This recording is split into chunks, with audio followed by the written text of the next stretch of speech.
Hello everyone and welcome to the RGDS podcast.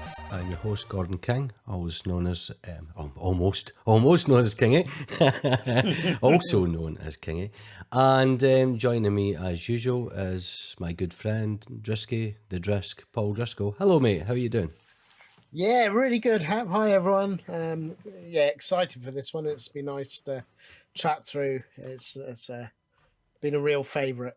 Yeah, you're right. So, okay, you've probably seen the headings, you've probably seen the poster we've done for the show. So this is covering the Spectrum, not the Spectrum as in covering the Spectrum as in a whole. The Spectrum is a new computer come out by Retro Games Ltd, following the series of the lovely reconstruction things that they've released over the years. So initially they released the Commodore 64 Mini.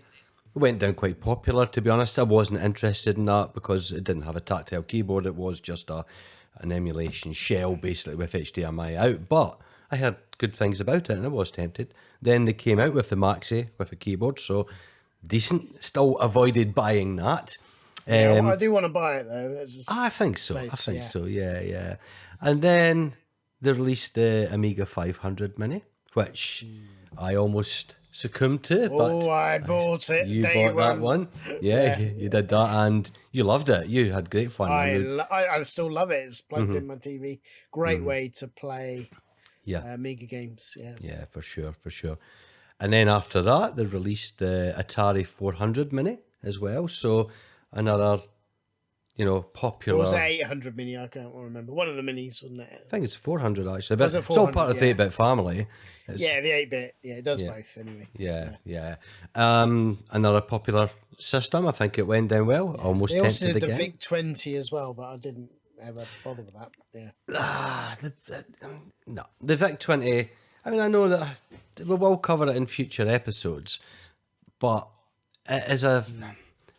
The trouble is, it's in the shadow of the Commodore 64. You would never want a VIC-20 when you had a C64, but there's huge nostalgia for people in it. I would say that until we did the Llama Soft episode. Well, there's truth in that. That's right. And then I realised actually there's some amazing games on the VIC-20. They were better on the VIC-20 than the C64 or Spectrum. So but I mean, at the end of the day, there's only so many like HDMI connectors that you can fit in a TV. I know. So anyway, therefore announced not that long ago was the Spectrum. And now it isn't a Mini, it is a replica, if you want to call it. It's still an emulated replica inside, but it is the 48K rubber keyboard, which for many was their first introduction, into the world of computing, way before the Toast Racks or the Plus 2s, the James Bond pack, things like that. Certainly defining moments in the history of the ZX Spectrum, but I think this was the right one for them to do. Now, 100%. Yeah, definitely. That's not to say it doesn't support 128K, because it does. It emulates that as well, so it's fine. But more on that just in a little bit. Anyway, so that's what this episode is about, dedicated to the Spectrum. Yeah. And it's definitely the right one because, I mean, the Spectrum 48K, the plus, the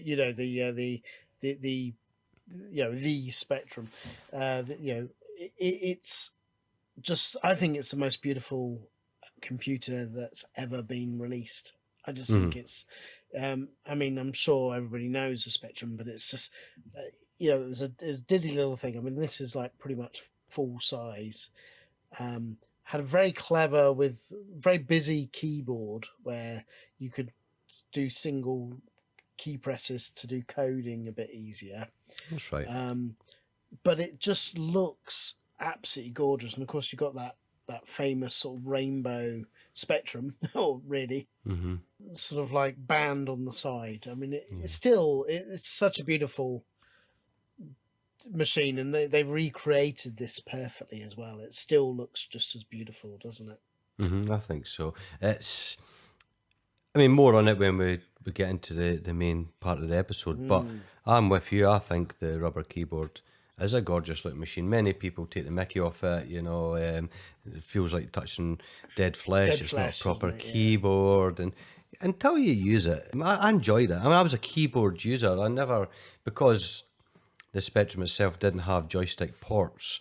It had, you had to have an interface where you used a Kempson or a Sinclair interface 1 or 2, Protec, Fuller, all these kind of interfaces that were required.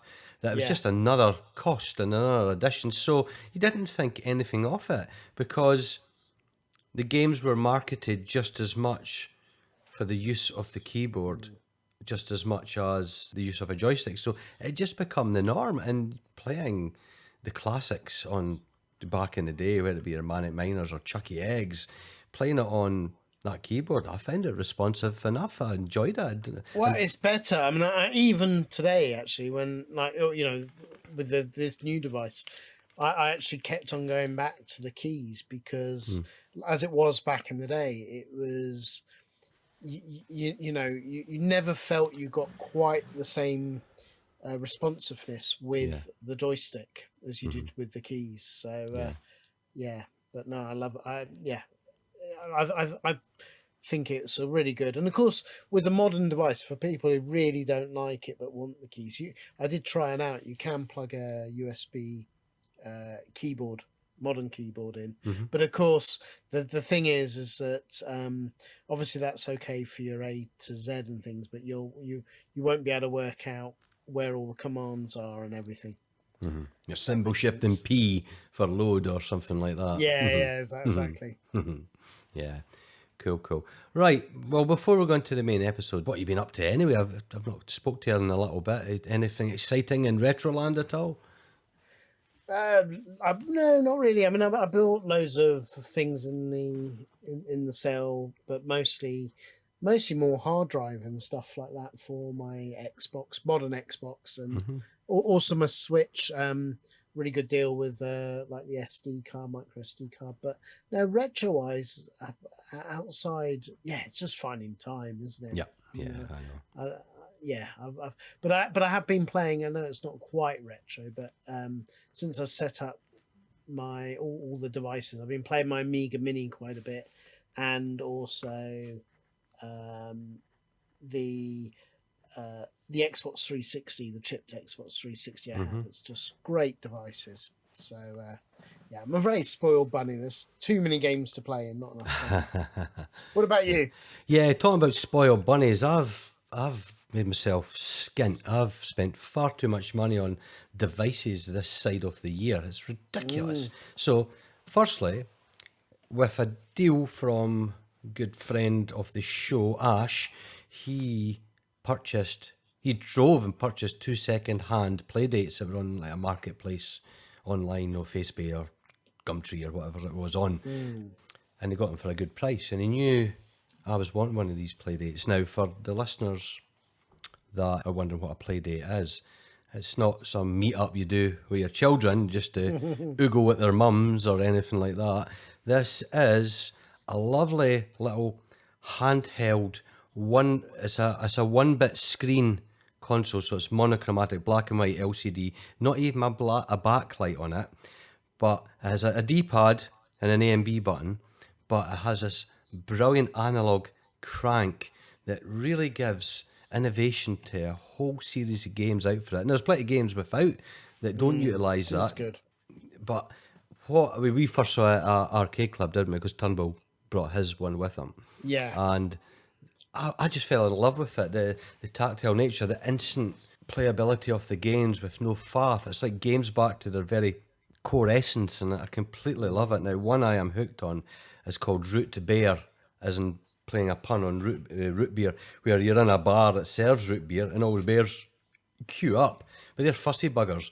There's a particular line on the pint glass that they want it filled to. So you turn the handle, the crank, to open the tap at the bar, and then you have to quickly wind it. Now, if you're over and above, that will affect your score. You want to get the perfect pour, and you get more money from them for doing so. And seriously, to try to rack up a high score, it was getting really competitive because we were playing at lunchtime at work as well. But we'll put links in the show notes to the Playdate handheld anyway, and the games and Root Beer in particular.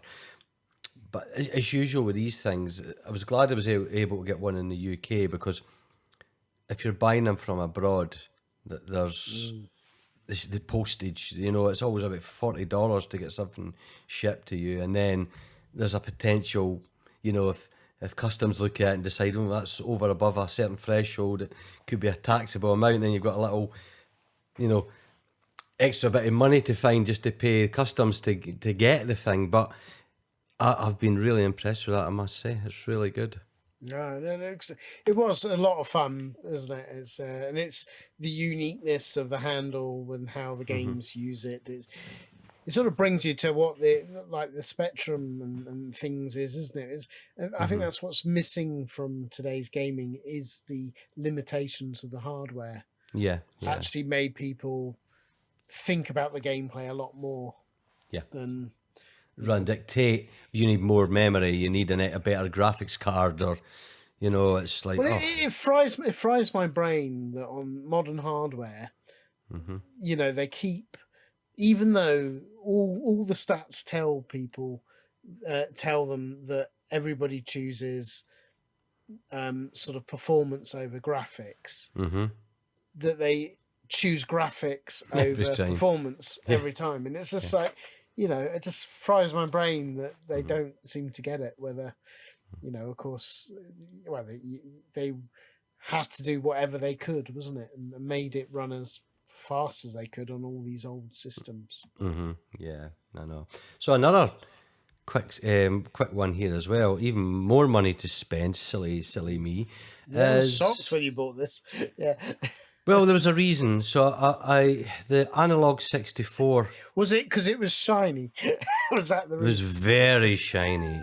So if people are unfamiliar with the Analogue series, they've covered a number of consoles and handhelds like the Game Boy and the SNES and things like that in the past. Now they recreate slick consoles, obviously on FPGA or FGPA. I always get the acronym FPGA, and offer upscaling through HDMI. So I was sold on that thing, and every other console they've released previously, I've really been praised, and you know, real slick kits, real compatibility, functionality, the upscaling's good, you know, works with all your original hardware, including the cartridges and the controller. So and EverDrives as well. Yeah.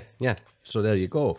So I just thought, you know what? I'm at this point now where I'm never going to plug my original Nintendo 64. I'm just looking at it as I'm speaking to you. It's all boxed up there on the shelf here.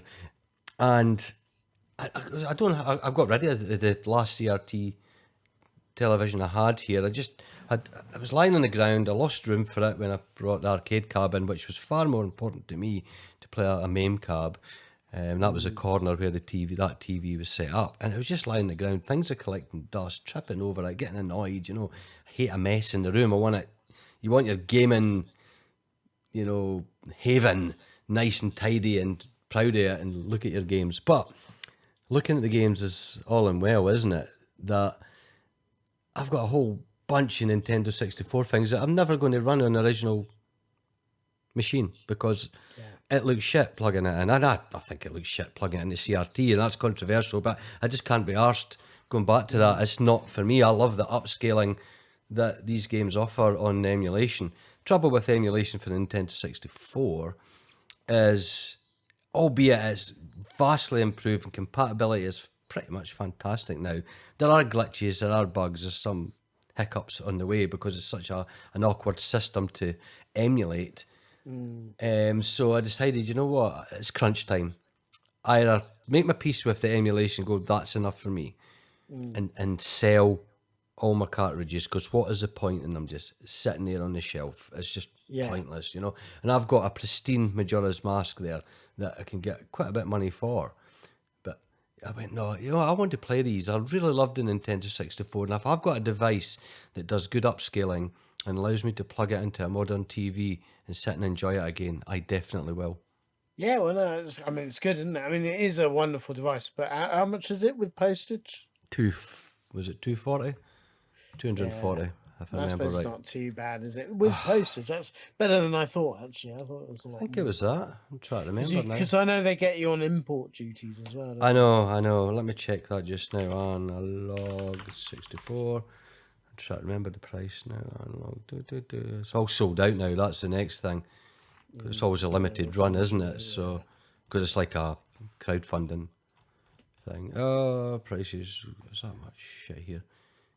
You know what? I can't be arsed looking up the price. I paid more than probably I would normally pay for something in this day and age. But no, but they are beautiful, and I totally get it. I mean, I would love all of those sort of like analog devices. I think I'd be bankrupt though if that's the thing. But I mean, to have those analog devices with FPGA with like I don't know, like an EverDrive in each is great. But you're probably right. Out of all of the ones they've done, it probably is the N64. I just hope the FPGA. I don't know how good it is in because obviously I know it's still not real hardware, is it? It's essentially simulating chips. So I mean I'm curious. I don't know how good the FPGA is, but I mean people often transcribe it as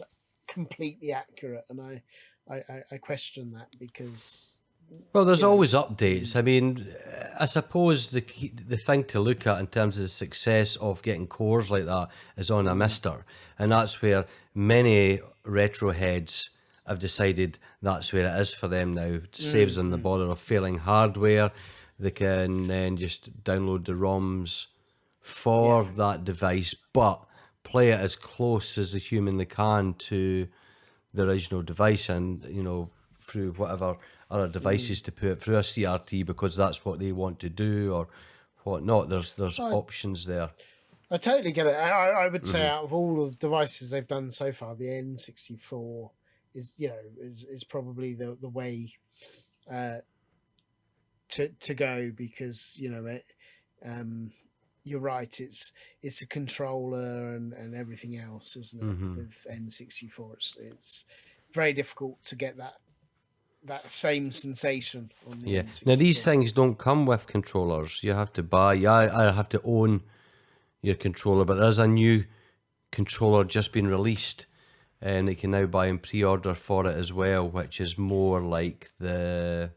I suppose don't miss a trick, do they?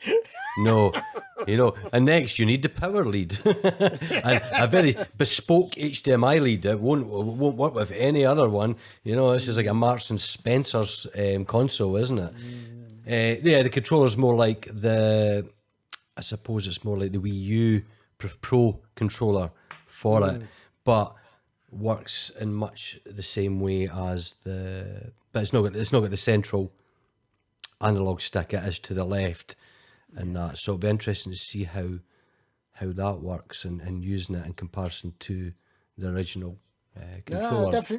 Definitely happy for you. I mean, I just use original controller. If I do it, I use the original controller into USB converter USB thing. But you're right. I mean, to be honest, even though I've got the original hardware and I got the EverDrive, I seldom hook it all up because you're right. Going back to the non-upscaled N64 is hard these days. It was great at the time. Yeah. And as I said, I didn't want the portable TV there. And at the same time, it's a 14-inch television.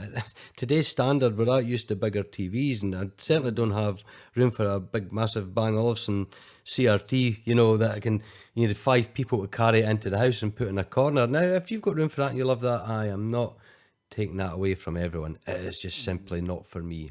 My time for that has came and went, and I'm quite content just getting as close to looking a bit like the original. But when we're in the lands of upscaling and when we're in the lands of 3D, I think there's less need for the CRT look in the same way as sprites. Sprites are greatly affected. On 3D, I don't think it matters as much. What bit will interest me though is how a lot of the static images on these games, like think racing games is a good example. Like the bystanders on a like V Rally or something like that are all just bitmaps, 2D bitmaps, right?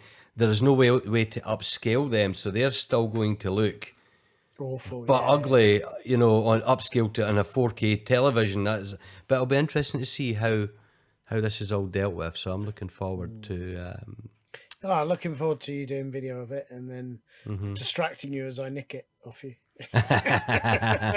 There's enough of our colleagues on the Discord channel getting one that certainly probably we can get an episode out of it if I invite them on with me to join me on that sounds good. It should be fun. So that comes out in Q1 next year. It's not going to be the long wait. I mean, that's the thing. I've not had that much expensive purchases over the years. Obviously, the Spectrum Next was probably my most expensive, dearer than this, if I remember correctly, when I first bought the Spectrum Next. And we waited, about 3 years for it to arrive. So, you know, wait until Q1. Yeah, no, I really don't regret with when selling on my purchase of, I sold it before I received it. Because to be honest, this this retro games console, the Spectrum that's come out just now, this is really what I wanted. I never wanted the Spectrum Next. I wanted a device that looked like the original and played all the games with a really nice front UI, user interface, and this does it all really. Cool. Well, that's a good segue. So let's go on to the main topic.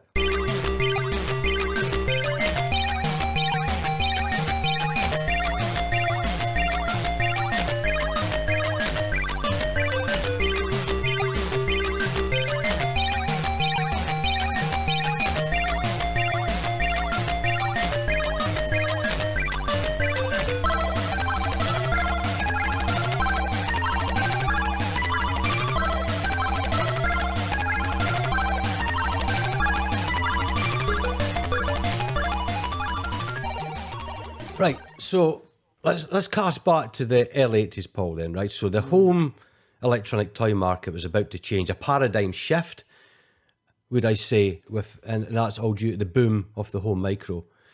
And probably, I would say, equally parallel with that, the drive of the BBC's computer literacy project.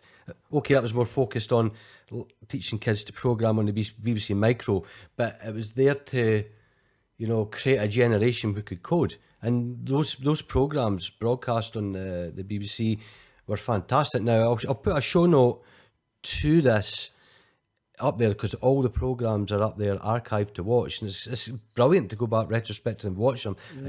It still captures that zeitgeist of that period, Paul. It's really good watching them. It's like, I remember it just like it was yesterday when it was just all new and exciting. So, we're on about the home micros. So, the cool kids were in town, weren't they? So they were all offering an exciting, engaging alternative to popping down arcades, I suppose, right? Because there was money to be made in arcades. So, right, well, what if we can bring something similar at home?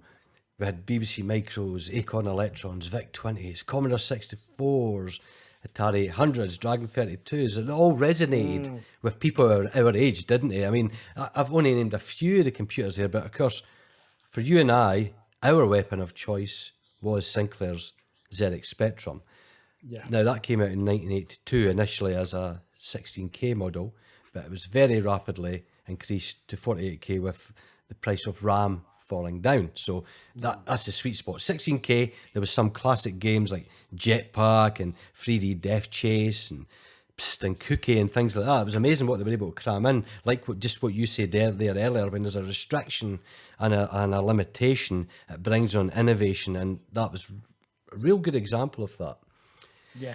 So this was an era we loved, right? It was a truly magical time, I think, where you visited strange new worlds from the comfort of your bedroom via your chosen device through your portable TV in your bedroom. Probably at that time, a black and white monitor, shall I say, as well, because I mean, color TVs were expensive, and if they bought you a computer, and you might have not had a TV in the bedroom first. We did, because it was a shared bedroom between me and my brother, so we had a black and white TV up there anyway. So, but for many kids, no, that was another. No, cost.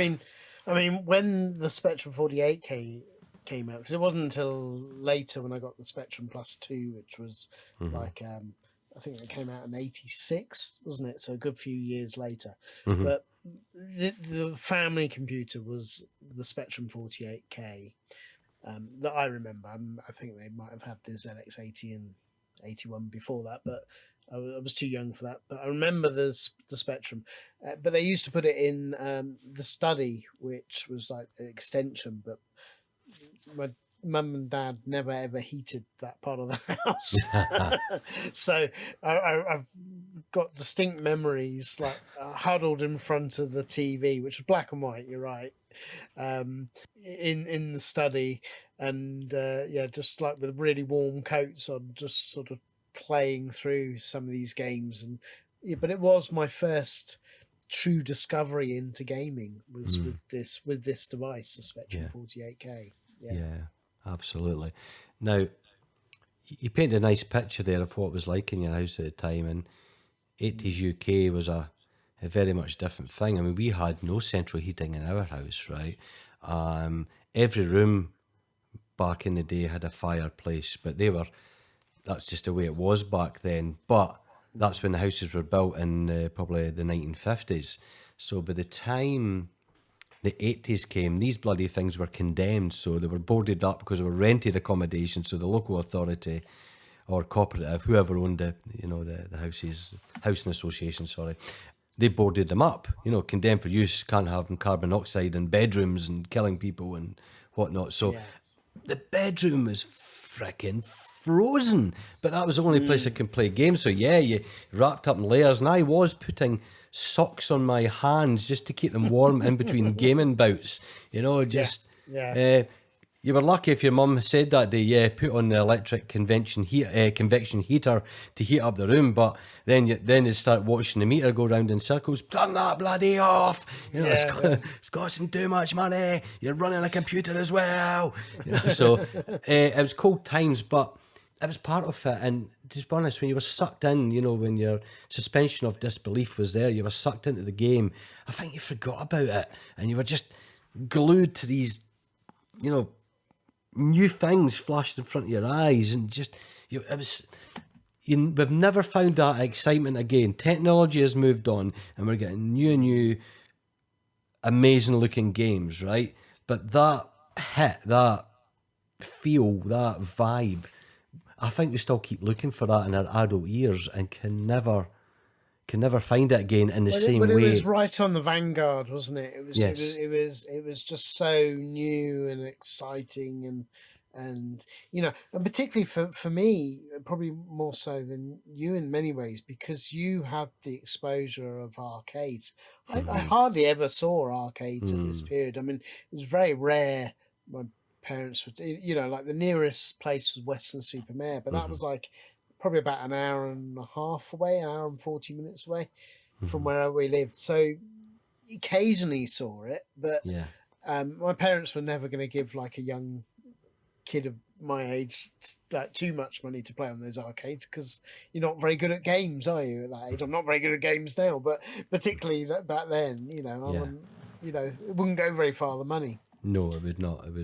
But and I suppose in that respect then, that shapes your gaming tastes and what you want out of a computer. So there would probably be many arcade ports that you were absolutely desperate to play because you maybe read about them in a magazine or only saw them once or twice when you were on holiday or the fun fair came to town or whatever, so you saw them, loved them, and this was going to be your only way to experience something similar to that game that you fell in love with in the arcade. And for me, it's not so much that, it's more about that pioneering period of people creating very alternative games that you didn't see in the arcade. But each experience is unique to you, and there's, mine was just as fantastic as yours, and yours was just as fantastic as mine. Definitely. So anyway, well, here comes Retro Games Limited. As we said, they've released all these previous computers, and I would say there's been quite a bit of fanfare and a lot of excitement about the release of this device. I would say perhaps because maybe we weighed in Spectrum land on social media and online more than we do the other computers, I don't know. But the talk and the gossip on this is, you know, it's exploded, and people are really, now they've got them, just as much discussions going on, and it's great to see. It just shows the enthusiasm. And what is, I've noticed as well, just because of the type of questions some people have asked, okay, there's technical questions because some people don't understand, say, the current rating on its, you know, the limitation on a power supply, not understanding that, so people are explaining that to them. But it's brought back people who are completely new to the scene that didn't discover an emulation, and all of a sudden how this has been marketed, it's came under their radar because there's a physical thing, like you were saying, you're seeing the computer of their childhood and it's appealed to them, so it's brought in new people into retro gaming, which can't be a bad thing wonderful. At all. And the other thing I love, and I always, this is what I love with Retro Games, the company, you know, because these mini devices, it does take it to that next level of people getting a sense of what the system was like. I mean, I felt it with the Amiga Mini, the excitement that came out at that time, where you had like Americans and other regions that don't know, you know, the system from Adam, suddenly experiencing and, well, what games should I try? And the fact that they leave it open, you know, you can literally on this device, like with any of the retro games, I think it's everything should do this. As long as you've got like a FAT32 USB stick. And just to mention briefly, isn't it? So if you got up to 32 gig USB stick, you can install, like if you put it in Windows, you can format it in FAT32, which is what you need. If you've got a bigger stick, so I actually I bought 64 gig set of sticks because they were like cheap in Black Friday and I knew I need one. There's a free tool called Rufus, and that lets you do FAT32 extended.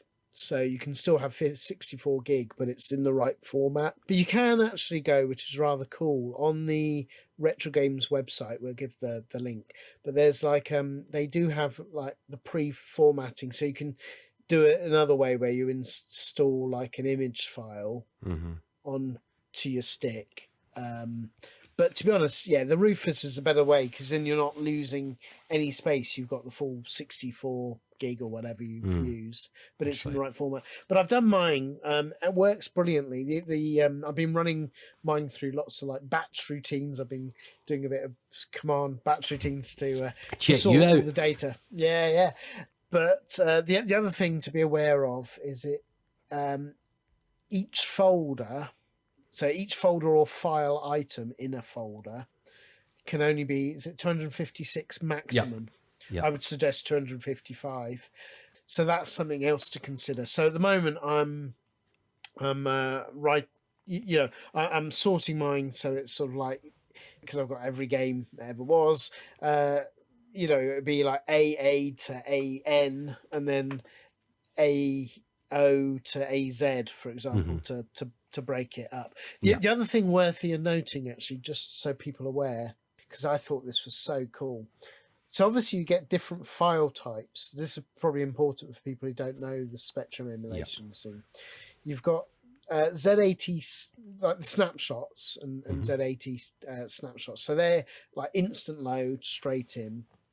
And then you get things like tape files, which are like realistic sort of like loading. And TZX as well, which are also like zip versions of the whole tape. And what's cool with that is that you can actually put on the options how you want it to load. So for example, if you put like a TZX file as default, if on the setting it's all the way down, you will see the loading screen come up and it will take the exact length of time that it did back in the day if you really want it hard score. But you can actually up the bar, so you could get kind of the experience of it loading, but do half it the time or whatever. But half the time. And that's wonderful, because that's one thing that you miss. I mean, it's one thing to go straight into a game, and it's nice to have the option. and that's therefore like every single one on my collection of the USB. I've got the snapshots and the tape files, every variant. Sometimes you really want to see that loading screen and the screeching lines loading There's up, there's one that most people wouldn't have heard for years as well on the Ultimate games, especially the early years like Saberwolf and Cookie and that. There's a little loader before it loads the screen. It goes do do do do. It goes do do do do do. That little scale of notes that it does, and it's highly nostalgic hearing that. Yeah, and this is why I really love with retro games, because they really go the extra mile. I've been blown away with this user interface. I love the fact, as I say, being able to change the speeding of the times. It's a really usable user interface. You can obviously do like rewind and save, but I love the fact when you save, it puts it as like 4 slots per game, and it's got like a nice tape file. Yeah, it's really pretty. But also they've done like a really nice user interface for controlling the tape. So if you're playing something that uses multi-load, which of course you often did back in the day, it's quite a faff on normal emulators. But with this, it's great because it's got the more like partitioned of the different points on the tape, and you can fast forward to the right bit of the tape. So they've really thought about it. I've really been blown away. Every sort of element is wow. You've hit the nail on the head, including the collection of the actual games that are built in as well, isn't it? Yeah, well, we'll get on to them in a little bit, but absolutely, it's a good list. Yeah. So, what do you think then? Initially, even the packaging, then when you first took the cellophane off it and just how the box is. Yeah, I mean, you'll see with the video version, we've got both Kingy and me unboxing it, and I'm sure they've been showing at some points before as well. But you open it up, and it's just beautifully done with the packaging. There's a box inside, isn't it? And then you take it open, and you see that perfect recreation. I mean, it really is a perfect recreation. It's just so nostalgic seeing all the correct colours and the very busy, all the commands on all the keys and everything, and then obviously you get that wonderful Crash magazine. And I know, so to our listeners who perhaps aren't aware, Gordon King worked on this magazine along with many of because obviously he's a regular author on the new Crash magazine. But it's a beautiful magazine because, of course, it goes through all the games or pretty much all of the games that are on the actual device.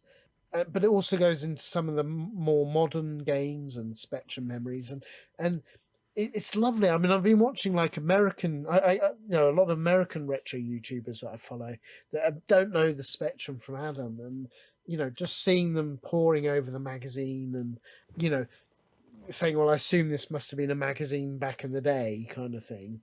Yeah.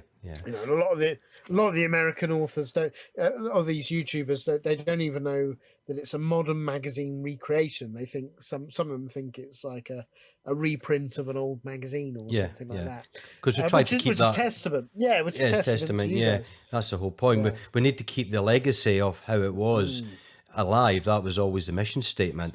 Now, what I really enjoyed about that, it's a mini version of the full mag you can buy, so it's half size. It's only 32 pages opposed to the standard sort of 64 or something like that. And so we were limited in the amount of full reviews we could do, so that was kept down to 4. But I was so excited. I was allowed to re-review, because Crash reviewed these back in the day, but we had to review it through modern eyes, discuss it in their own way.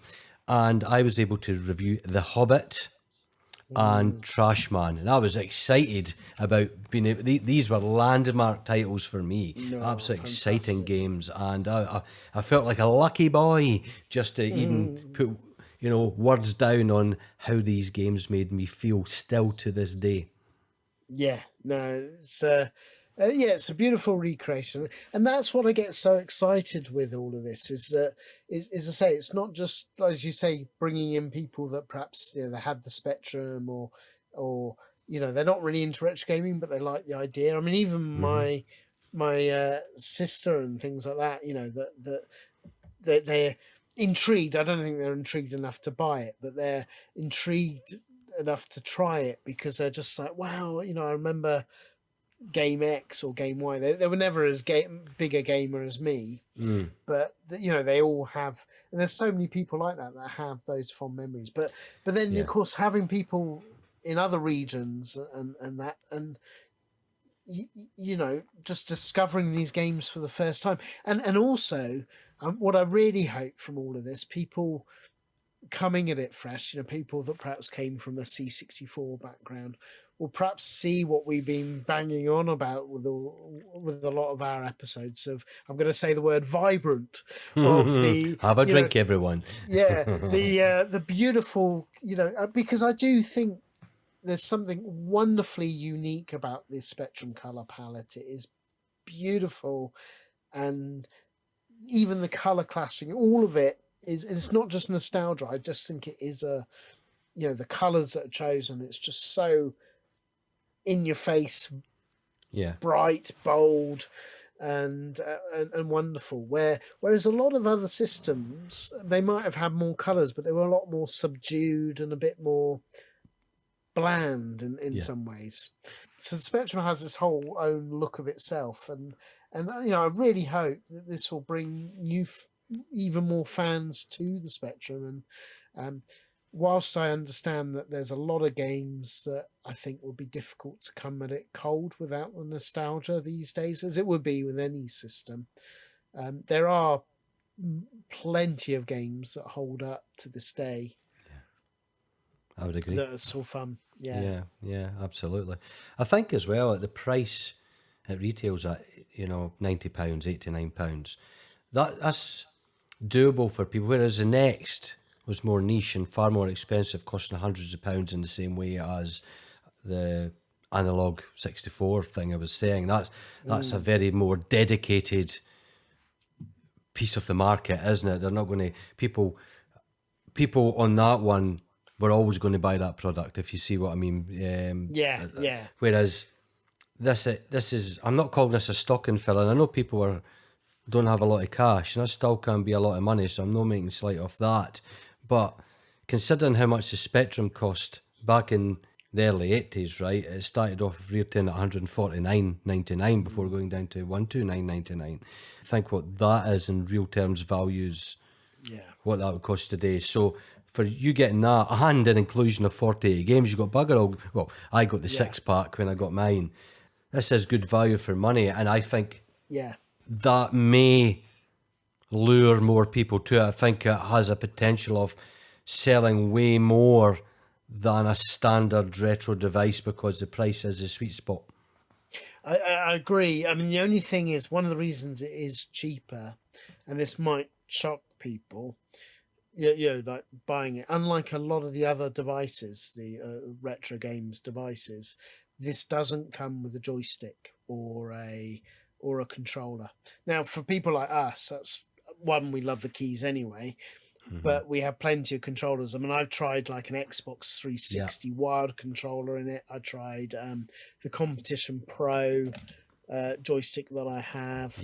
The one that they also recommend is the one that came with the Mini. You can actually buy their retro games controller, and that works perfectly fine. See that controller? I wouldn't even wipe my arse with it. It is ugly, and I have no interest in that. I mean, I wouldn't get one anyway. I don't need one, but I don't like that at all. That controller.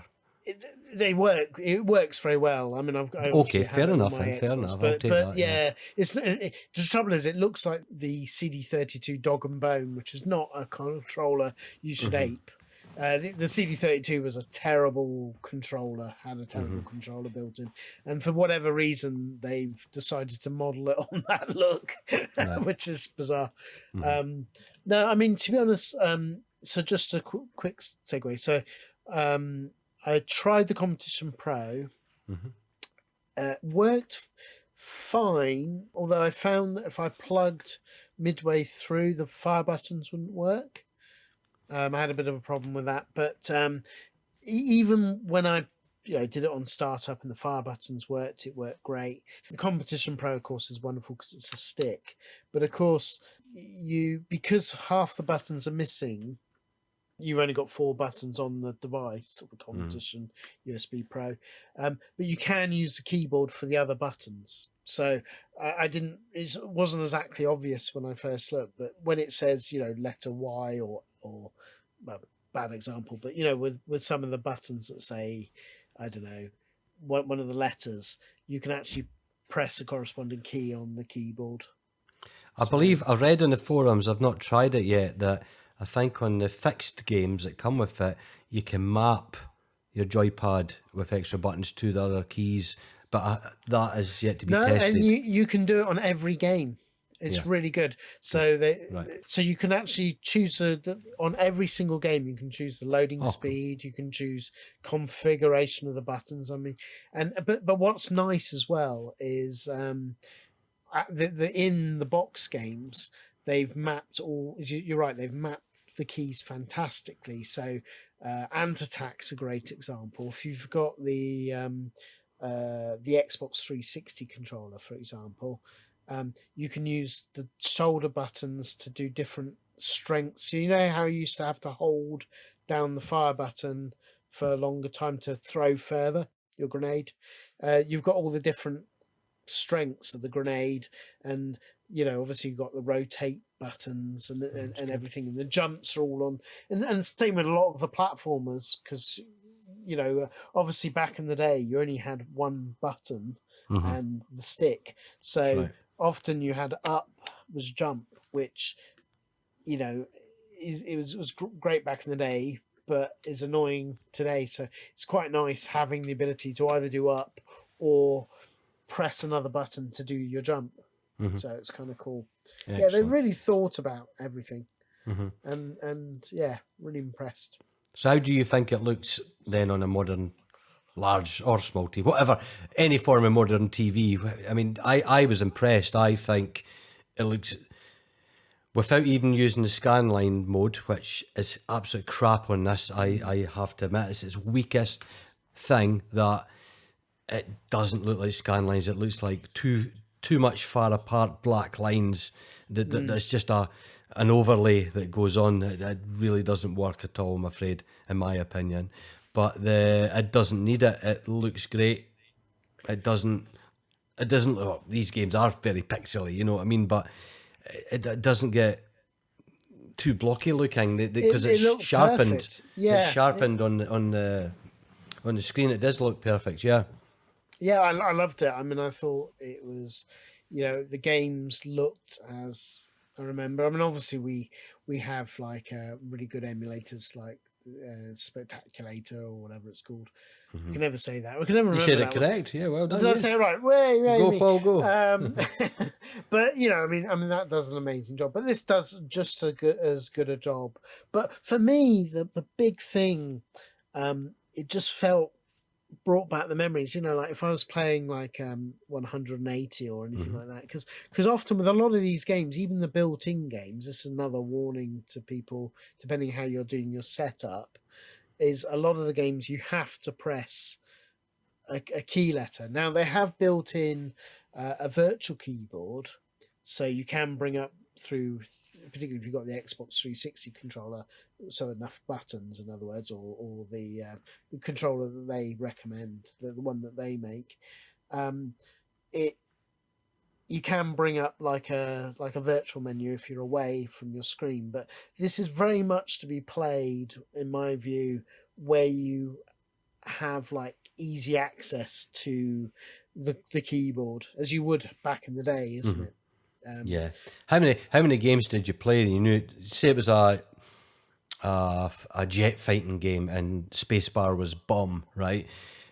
You put the Spectrum on the floor and play it with your joystick and press the spacebar with your big toe, so you didn't let go of the joystick or something like. I knew many people that did that, know. But again, we're trying to cater for every taste here. Me and you are keyboard boys. It doesn't affect us in that way, but.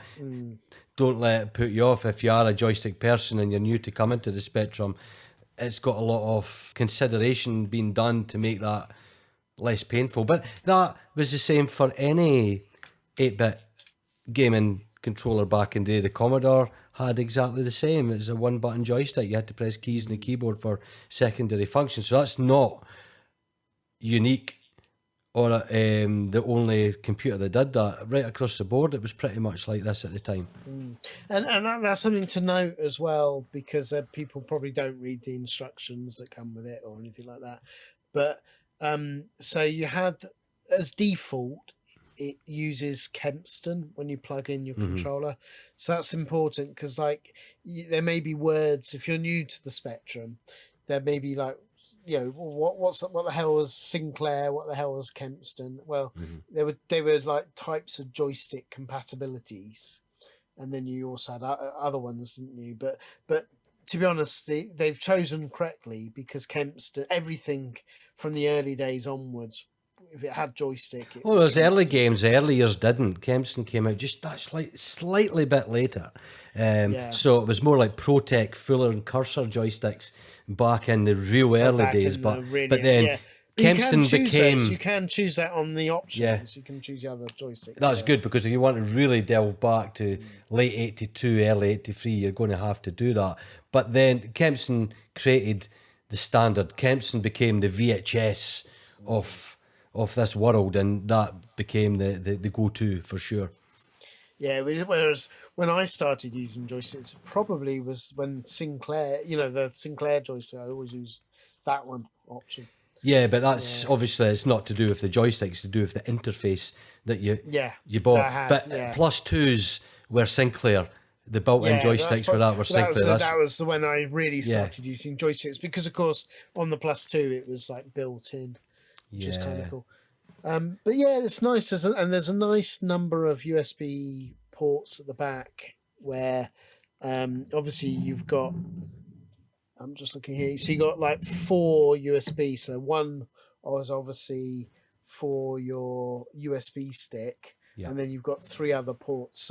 So really the reason they've done 3 other ports is that you can put 2 joysticks and do a keyboard if people really struggle with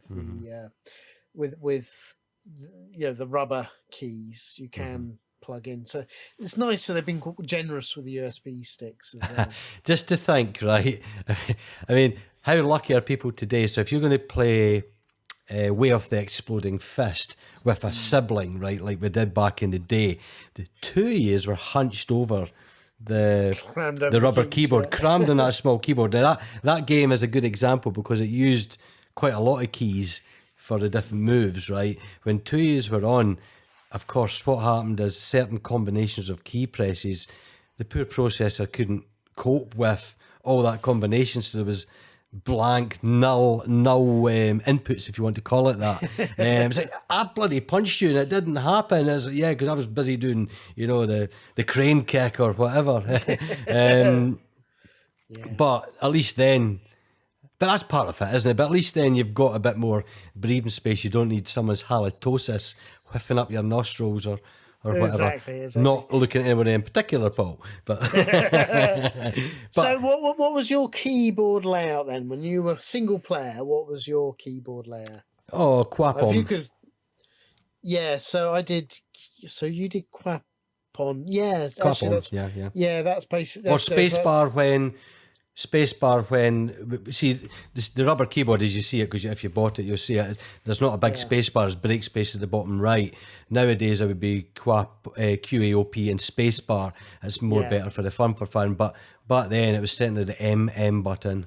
Yeah, to be honest, that was either the M or N. So Q was up, A was down, O was left, P was right. And then, depending on how I felt, it was probably the N key or the M key, which was to the right of it. I had another one, though, I was introduced to via the early Saberman games, was QWERTY. Right along, QW left and right, okay. R up, E down, and T fire. I bet you'd hate that, but I quite like that. Yeah. No, I don't think I would get on with that. I think you should try it next time you play, just to see. But, yeah, I mean, there was other ones, was OK, ZX, and P, or OK, ZX, and spacebar, QANM, ZX, OK,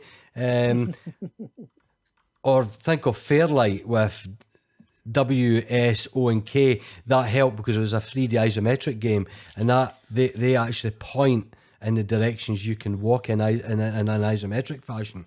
So fantastic. That's one of my. I'm going to go and mastermind one of these years. And my speciality is remembering the keys on any plate, Monty Mo, or Trash Man, or I'll tell you what the keys are. No bother. I definitely always redefine whenever I could. Yeah. Well, one of the things I just want to quickly mention, because of course, when we were saying we're like Crash, because I love all the magazines back in the day. We're so lucky that everything is scanned in, and we're put in the show notes. All the scans for there was 3 main magazines. There was Crash magazine, Your Sinclair, which I know they had, the reviews were probably a bit more suspect, but they were always like the bad boys, weren't they? The Your Sinclair. I quite like Your Sinclair. That was always my favourite. And then Sinclair User. That was the one where if you had Crash and Your Sinclair, but the tape looked good, you'd buy Sinclair User. And I used to buy all 3 often because particularly in the later days, you used to get about 7 games on each tape. I mean, your money went further than you could possibly imagine. It was wonderful. It was really good. Happy memories. But there is, I'm going to share the link as well. You've got the Your Sinclair Tip Shop Tiptionary, which was this bookazine. I mean, there was a running series they did in their magazines, and they did some other books when it was like tip book, but reviewing the games as well. And that was my Bible as a kid, and seeing all the games. But I'm gonna drop in now and again, Kingy, because at the back of the book, I mean, honestly, it's worth a read. If you're new to the Spectrum, I think it's a great introduction to some of the games you can try and things like that. Be some of the later games. It's not some of the ones that Kingy would call out, or I would call out necessarily, because there's some amazing earlier games. But at the back of the book, there's some of the best jokes I think ever. So I'm gonna ask you at different points the jokes. So Kingy, what's pink and wrinkly and hangs out your underpants? I know the answer, but I'm going to just let you tell the listeners. Your granny. I'll do one more. Okay. How do you turn a duck into a soul singer? You put him in the microwave, turn it on for 3 minutes, and wait till his bill withers. See that? I'm not even looking at the jokes, by the way, and I remember all the punchlines to these because I was the same as you. Because when they collected them all at the end of that, but they were initially on Kindly Leave the Stage section each month on the magazine. Yeah. So I used to look forward to it because there was some risky borderline jokes that was. Oh, they are. It's like, I mean, when you look at it, you're like, how do they get away with it? Like, what's pink and hard? Miss Piggy with a flick knife, by any chance? Yes. Our last one for a bit. How do you circumcise a whale? I know that one, but I'll let you tell the punchline for that. Send down 4 skin divers. Oh, you screwed up there, you bugger. I will Makes stop. it funnier. But there's some brilliant ones. Yeah, great. Cool, but, cool. I mean, you think I was like a little kid at this time. I'm shocked. But there's still some of my favourite jokes even today. They all stick. I remember them, honestly. Oh, fantastic. Really good. So clearly, we like the hardware. That's what we're saying, isn't it? We're impressed with it. It emulates well. Looks great on the screen. Great user interface. Thinking of all things. Yeah, it's compatible with the 128K mode. Also on it, I've not had much chance to delve into it, is the EULA Plus compatibility. And all that is games have been reworked on, modded if you want, with different colour palettes out with the range that the Spectrum was able to offer. Now these were mod chips that were replaced the modifications on the original EULA on the Spectrum's motherboard anyway, and this has been a thing for years. Emulators have been able to support this as well. There's a link we'll put in the show notes on itch.io of a whole anniversary bundle of all the games that had ever been worked on. I'm excited to dive into it because I'd be interested. I mean, obviously, you love the original Spectrum color palette, yes, and everything, but I'm curious to see, just as an alternative. I'm looking forward to it. Yeah, now, it doesn't fix color clash or anything like that because that's something completely different, you know. I wouldn't want it to. No. But it's fun mucking it. It's just another rabbit hole to go down. And why not? Because that functionality is there. So top stuff for the inclusion. Because they didn't need to include that, to be honest. That's very niche, but they have. So yeah, impressed with that. The UI and the carousel of the games is just fantastic. The information, even the AY chiptune that's playing in the background, fantastic. Really good, well thought out, and yeah, that's right. The sound is coming out your TV. There's no beeper inside this device, so you're getting the sound out your TV.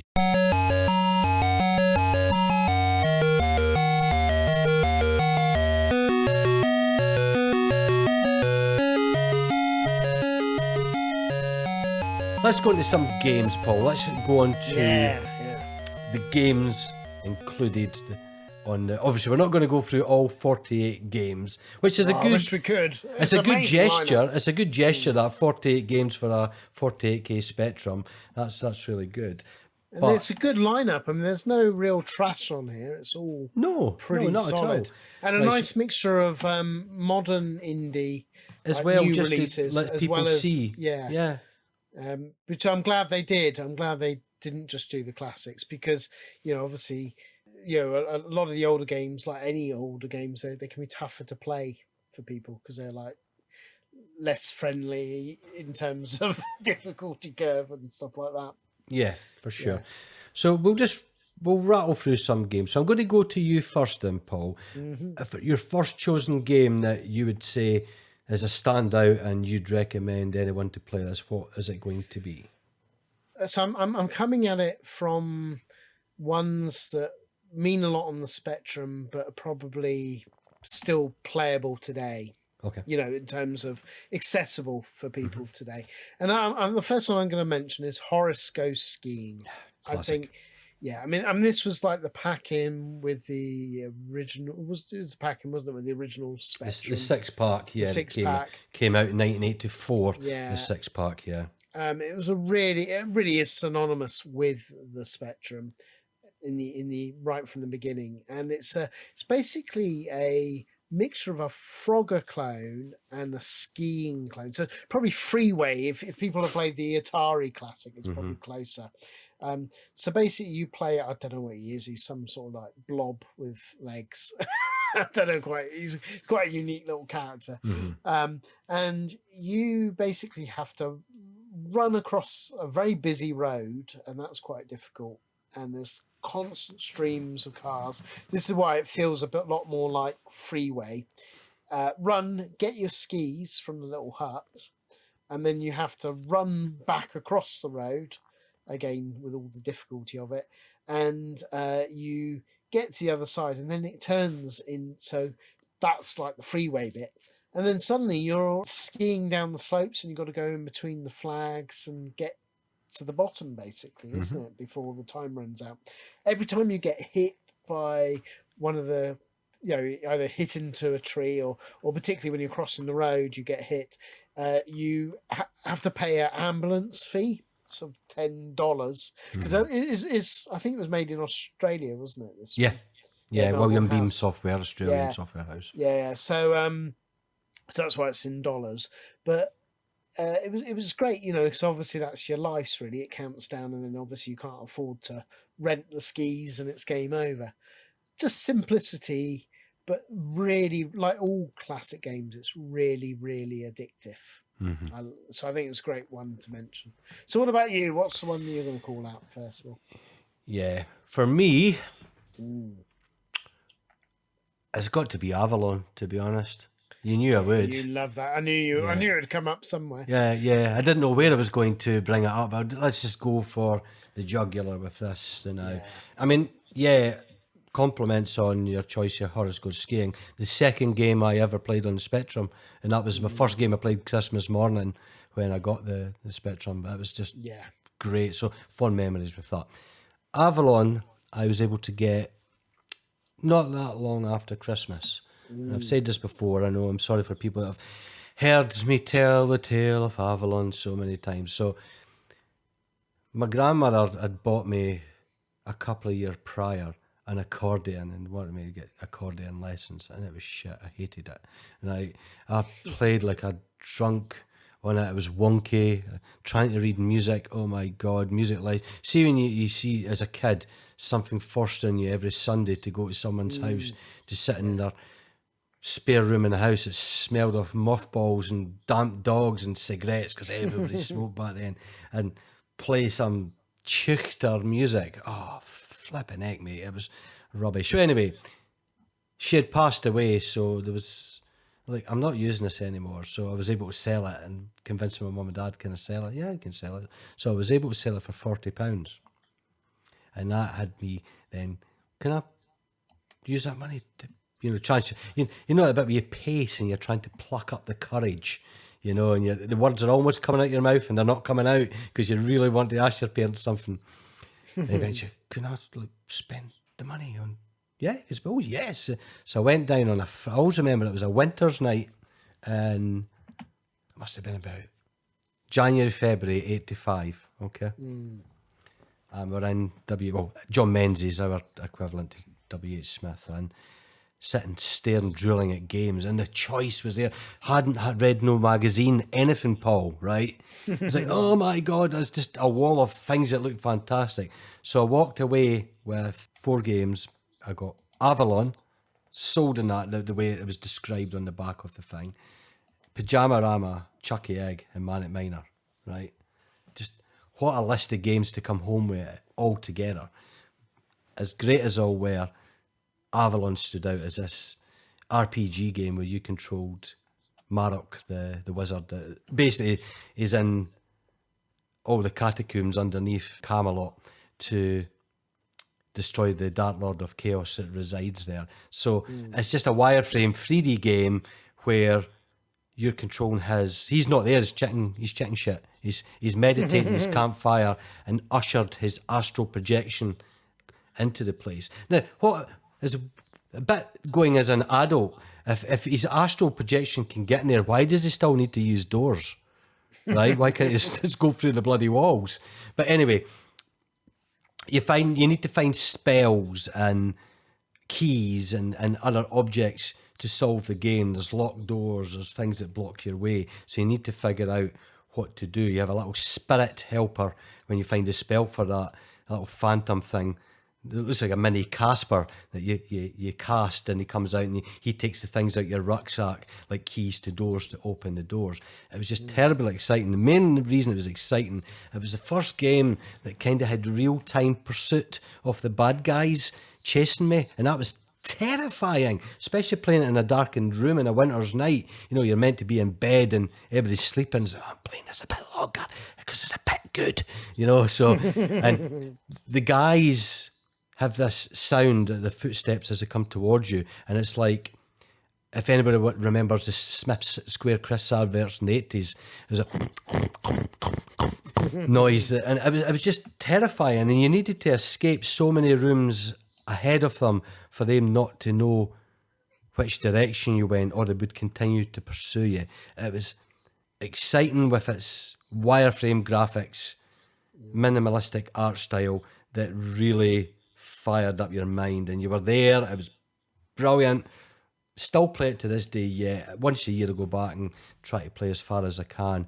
It's addictive, and it's not an arcade game. As I said, it's a very early proto RPG of that time if you want, but if you want something a bit meaty on the spectrum, this is the one I recommend.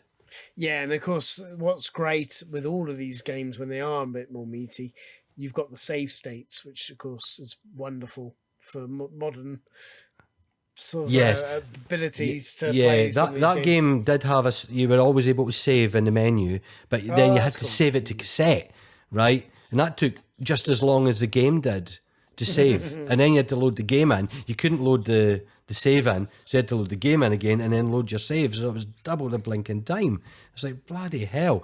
But it was excellent. It was truly marvelous, and that sealed me. That's one of the defining moments. It sealed me as a lifelong gamer. That's one of these games that is guilty of that. It's a special game for you, isn't it? Yeah, yeah. One of the things I will mention, actually, and we'll put in the show notes as well, but retrogames.biz, which is the Retro Games website, they have games of the spectrum, and what's wonderful, all 48 games are not only covered in terms of like on the website, but they actually give full instruction, well, like newly written instructions on each game, because I stress that because of course these aren't printed out, and if you're trying to play some of these games of the 48 and you're coming in it cold, like Avalon's a perfect example, you won't understand what the hell's going on. Yes, correct. Whereas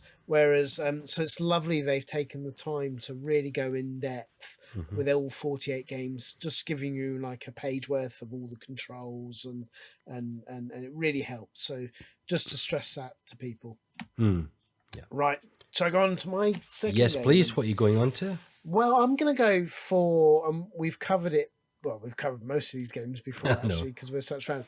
But I'm going for a modern classic because I love this. I think it's a beautiful game, and it's TCQ. Oh, incredible. Yeah, it's basically a platform puzzler, and what's great with it is it really turns the Spectrum color palette into a work of art. I mean, that was the thing that, as Kingy's sort of like said, who's spoken to the person who made this Paulo, yes, lovely guy. He's from Brazil, would you believe? And he was new to the Spectrum. He discovered it in his university days, and he loved its limitations and its colour palettes, that he could see this as an expression of his art. And it really does do it. But it's not just all visuals here and clever use of colours. It's a genuinely really good platform puzzler, because you're trying to negotiate, and there's different shapes. You can either be like you start off as a ball, for example.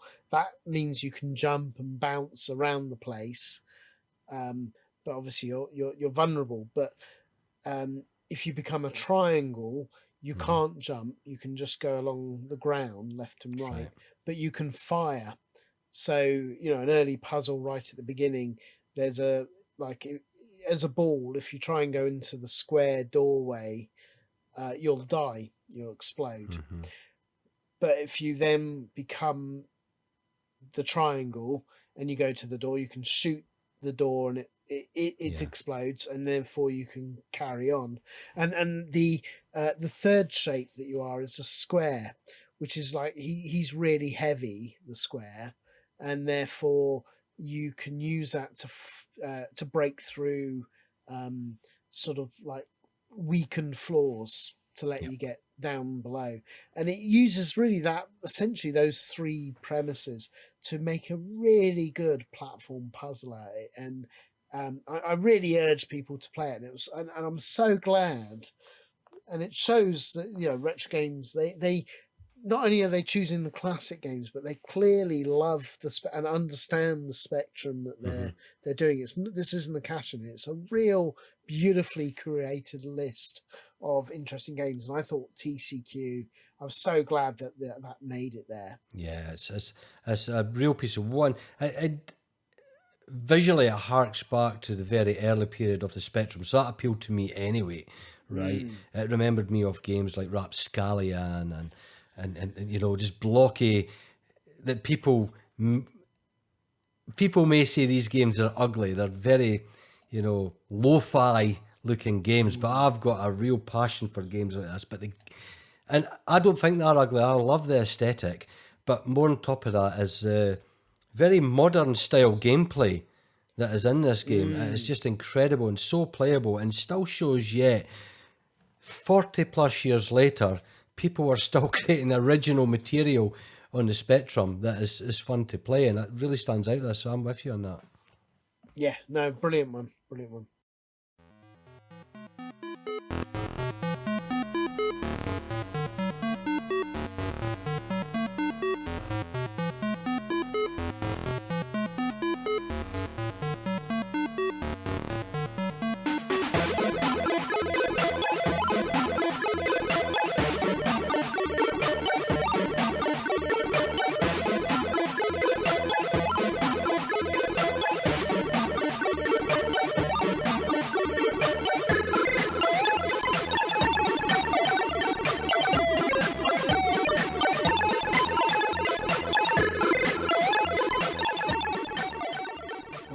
choosing then?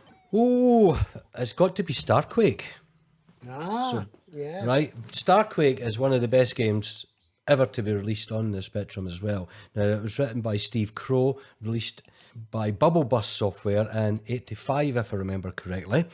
And you control this little alien creature called Blob. Now, it's an acronym for, I can't even remember now. But the simple thing is, the planet you are on, the core is unstable. And you need to find the core to start off with to see the objects that are flashing in the core. Then find your way about this large world. There's hundreds of screens, right? It's a labyrinth. And remember that shape of the item in the core, collect it, return back there, and that's one piece stabilised, rinse and repeat. Easier said than done. The little creature can't jump, okay? He can fall plenty, can fall from high heights, but you have energy, so much platforms you can produce with tapping the down button, and it stacks him up higher that he can get over things. But you have to then keep him shooting the aliens, or other collectibles there to replenish your lost energy. But there's also little flying devices that are parked in their little podiums that you get on, and you can fly about the place as well, and you have to find its equal parking place to get off it again. So there's a good challenge in the game. Visually, it is absolutely stunning. Steve Crow massively he plagiarizes Ultimate games, and makes them better, right? Yeah, true, he does. Yeah, he really does, right? He took Wizard's Lair from Atic Atac. Now, Atic Atac's absolutely amazing, but Wizard's Lair is equally just superb. I would say Starquake takes elements of Underworld. Yeah, I would say that Starquake is one of the few games where it felt less of a copy. Mm-hmm.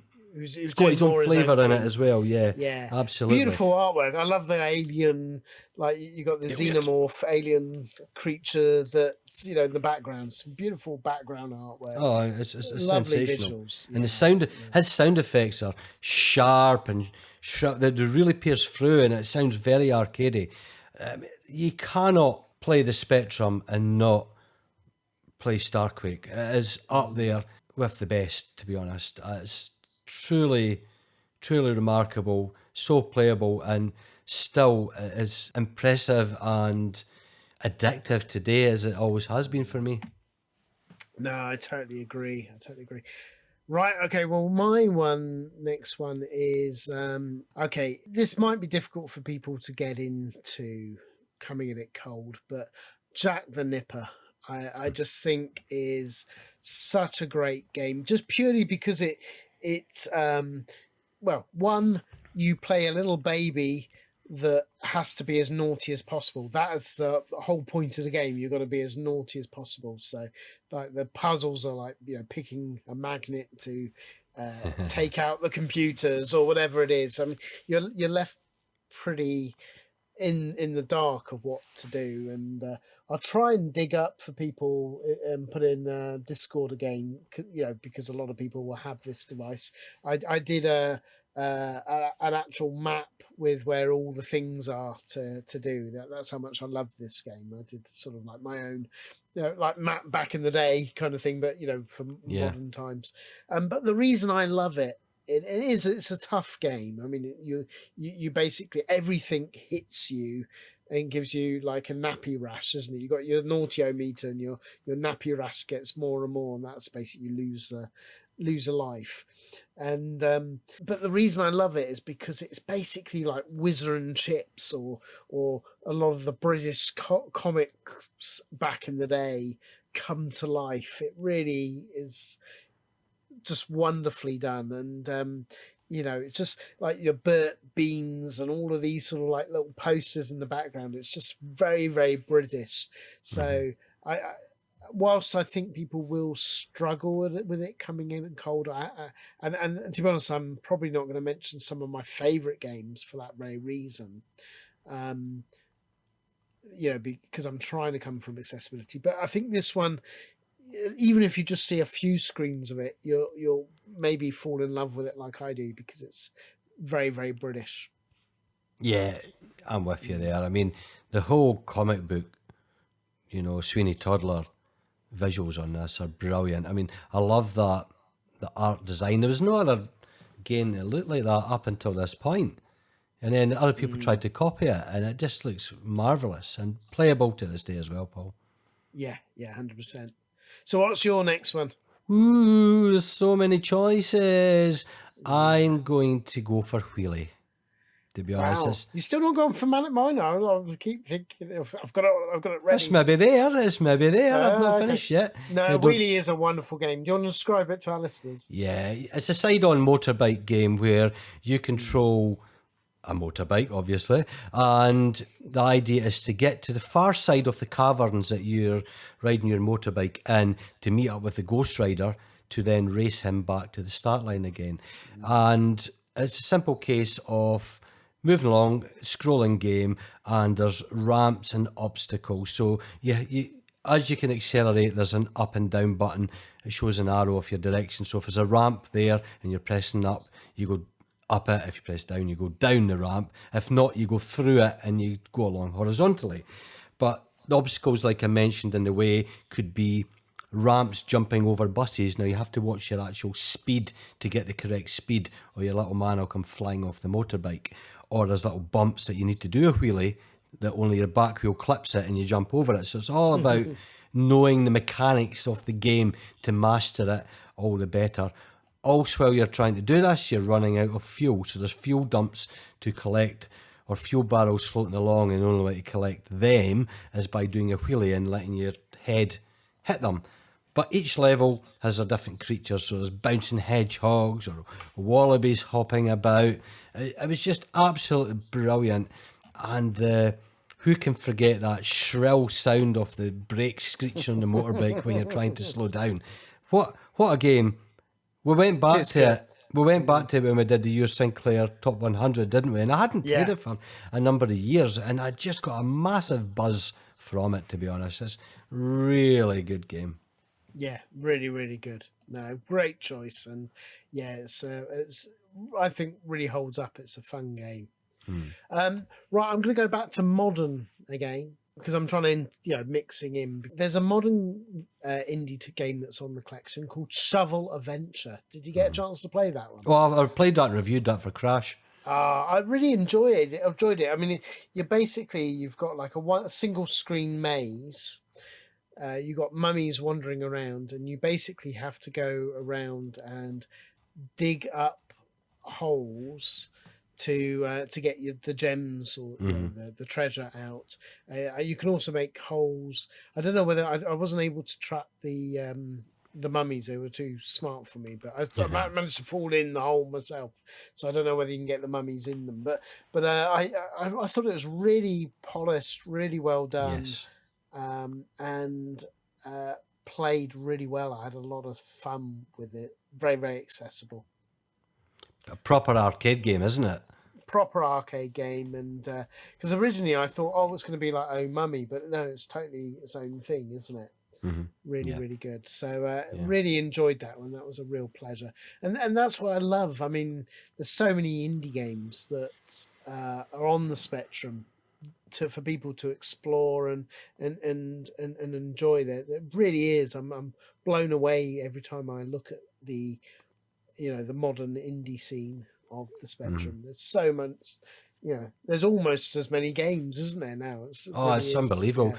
We don't have enough pages in Crash to review them all. This is the point. There's that much coming out. The creativity from people around the globe is fantastic for this. The UK scene is really busy, that's for sure, but it's not just unique to, there's Europe and Latin America, as I said. There's people from all over the globe creating games for it, and that's remarkable. Nice. Okay, well, what's your choice then? All right, you asked for it. It's Manic Miner.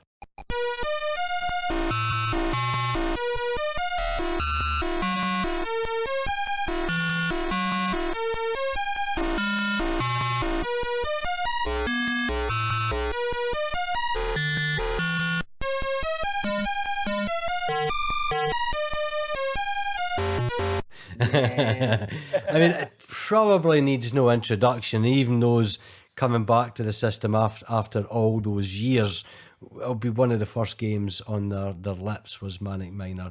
It was written by probably one of the most famous Spectrum games makers at the time. He was the rock star at that point, the elusive Matthew Smith, written this game at 16-year-old, and we all dreamed it. We'd seek our riches creating such a game, and there was so many Manic Miner clones that followed suit after this. Even to this day yet, people are still doing Manic Miner clones and for modern indie games. Obviously different twists in it, but you see the origins, the influence that this game has had over generations of Spectrum gamers is unbelievable. So you control Miner Willy through 20 caverns of platforming perfection. It is a simple case, so it's not simple, but you must collect all the flashing shiny objects in each of the caverns, right, and get back to the exit on your way out while you're doing it. But there's so many hazards on the way to do it, and you only begin the game with 3 lives, that to start off with, it can seem overwhelming. You think you'll never be good at it. But trust me, I mean, this game can be looped and looped again once you get good at it. You've just got to enjoy it. It's very precise. It's very clockwork in that way. Because it's grid-based, you know exactly how many squares your jumping arc can get you. So once you know the mechanics of the game, you become very, very proficient at it. But the standout thing is how great all of the levels are, and the zany imagination and humour of Matthew Smith on each of these levels. Is this a bona fide classic? It is the classic. It is one of the best Spectrum games that has ever existed. And that's why it's so glad that it's here, because to be honest, of all the games that are, you know, if you ask people to say what is the pinnacle game or the most synonymous game with the Spectrum, they would say Manic Miner. It's just and again, it's quintessentially British and just, I mean, they're just sublimely designed levels. Every level is just perfection, and it's interesting again seeing some of the American podcasters and things that I watch, like YouTubers, experiencing Manic Miner. I mean, Gen X, console Gen X gamer. And I always like, when you get like people that are open to new experiences. Yeah. And he fell in love with this game when he sort of like played it through, and it was just so lovely seeing somebody discover it again for the first time. Somebody discovering the game that we all love, and finding the love and joy that we found with the game back in the day. Yeah. So great. I think just maybe some quick honourable mentions from that list as well before we move on to the next segment. Yeah, Spellbound I think is beautiful. So it's like a Dizzy game, but it has a really clever sort of like window selection system. I thought it was a very, very clever usage. Snake Escape I thought is a modern game, really, really good. It's a puzzle game. I don't know if you've tried it. Yeah. But basically the puzzle is that you can only go up so many, and he goes different colors, and when it's red he can't go any higher. So you're having to make a very unique path to get to the apple. I thought it was a really clever puzzle game. The Hobbit we've got to mention. Do you want to mention The Hobbit? Yeah, I mean, just quickly, the Hobbit was like the quintessential text adventure. It came out early, still holds up, beautiful graphics on every page.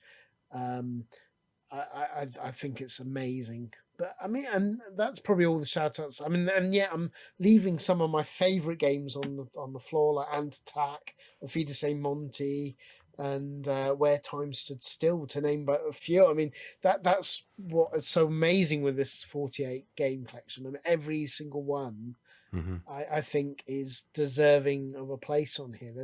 There wasn't any like, oh, that's filler. I thought all of it was really Stonkers is always that in joke, and it's like the in joke has been put onto a collection because it gets mentioned so much. If you ever lurked around the world of Spectrum forums at the point it was really at its peak, people would come in and ask, I'm trying to remember off a game, and you had this man who done this, and I'm sure on the first level there was a yellow thing, and you go, man, it might not know. There'd always be someone going, is it Stonkers? So, right? So still to this day, there's a kind of meme Running around joke. Stonkers, so I chuckled when I saw that included. I think quickly for me, Penetrator, an absolute fantastic scramble clone, early good. doors with Melbourne House. Firelord, which is Steve Crow again, his take on Saberwolf, I would probably say. Really good as well. And visually, Star Strike 2, it took, obviously Star Strike 1 was simply, the Star Wars arcade without a license. Star Strike 2 went more elite-like, dare I say, but with shaded in 3D graphics and different battle environments. It could be an agricultural planet or an industrial or military planet, which dictated its defense systems, basically. Really good, really enjoyable. And Trashman, of course, absolute. A mundane game about being a bin man, emptying bins. How can you make a video game of that? Because it's Spectrum and you can. Absolutely. So, Kingy, more jokes for you. Okay, off you go, mate. What goes in stiff and dry, comes out limp and wet, and gives pleasure to two people? Go on. A tea bag. Yay!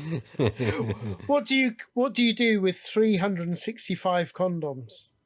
Mould them into a tyre by any chance and call it a Goodyear? Yay! I'm doing good at remembering these. What's pink and hard in the morning? The Financial Times crossword, is that right? Yes, that's right. Yeah. Sorry, I'm okay. Right. See if you get this one then. Okay. What do you have if you've got one green ball in one hand and another green ball in the other? Total control over the Jolly Green Giant. You're too good at these. Okay. The last one for this section. What's the definition of a drawing pin? I know this, and it's a smarty, but I'll let you say it. Yeah, an excited smarty. Yeah. Yeah, I'm too good at it. I love them. Really good.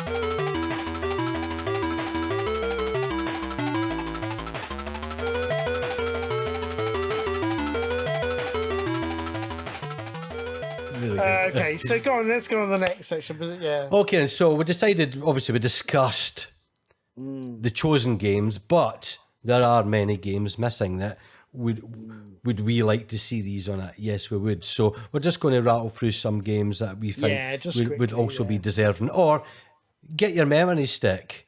And if these games are new to you, put them on the memory stick, chuck them in the back, and fire these ones up because they're as equally exciting and I think add a bit more range to the Spectrum as well. Yeah, exactly. And, I mean, some of these games you have to look around, but majority of the games are on like World of Spectrum Classic, or Spectrum Classic is probably the best place, isn't it, these days? Spectrum Computing, yeah. Spectrum Computing, where the games are legal as well. You can legally get a lot of these games because they're so old, have been legally allowed. Now, some of the games you're going to mention. There's a few that. Yeah, the Ultimate Games. Ultimate Games because they're owned by Microsoft. Codemasters. Yeah. But of course, the Ultimate Games, you can play them on Rare Replay as well, which is great. Or if you're savvy enough, you can get them anyway from the interwebs. Well, yeah, there's plenty of ways to get them. So, and I think it's interesting because with our choices, because I've tried to go for like the more common ones. Some are special to me, but they're all special to me. But I've tried to think again, like ones that will hold up, and for some coming in it cold to the system. So So do you want to go first? Then can you do ones? Right, I'm going to go for Bugaboo the Flea. Now I love this. This was released by Quicksilver Software, and you're this little flea that's on this planet, and there's a lovely introduction at the start of the game where he's hopping about, just minding his own business. Life is good, and he falls down a big chasm all the way to the bottom. Now that you have landed, poor bugaboo, well, he has landed himself, out with your control at this point, into the dragon's den. You cannot go into his lair because he will consume you. And this game is just about... I hate that dragon. I hate that dog. So it's quite a quick, frantic game where you don't know where the dragon is flying about because it is random. He just goes all over the place. So there's just pockets of platforms all over the place, and bushes and jaggy things. And there's 2 buttons on the game: jump left and jump right. The longer you keep your finger on each of the buttons, the further up the power bar goes. That then decides his trajectory of his parabolic leap. And the only other thing you can do is use the cursor keys to scroll the screen slightly left, right, up and down, just to see a little bit more. That also does have an influence on how he jumps. I don't think that was intended, but it does work like that. And the idea is to get back out that bloody hole again, up all that height. And it's frustrating. You have to get that jump right, the perfect jump to land perfectly. Because if you don't land on the platform, he bangs his head, he goes, oof, and he starts tumbling down again till he lands on something else that can stop him. It may not necessarily be the very bottom again. It's not that cruel, but it is... Imagine Tiddlywinks, where you have to, like...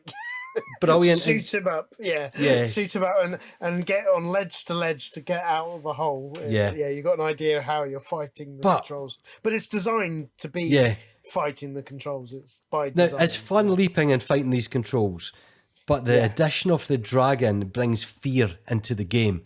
That's the point about it. Seriously, you're doing well, right?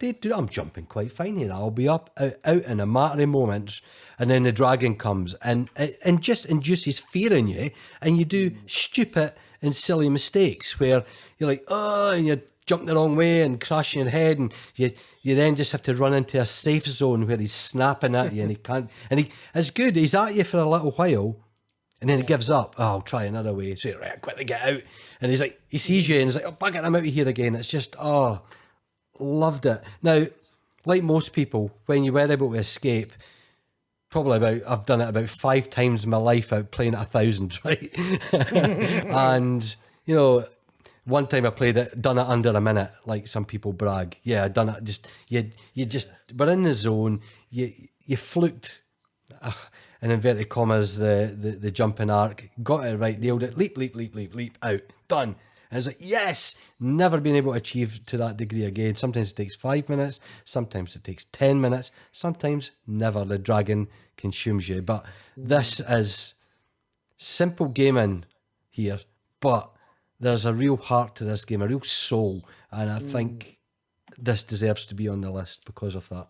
Yeah, really good. So for me, the first one I'm going to mention, because I think this is such a special platformer game. Actually, if I had to, I mean, they're both amazing, but I actually prefer it over Manic Miner. But that might be because I just played it more as a kid.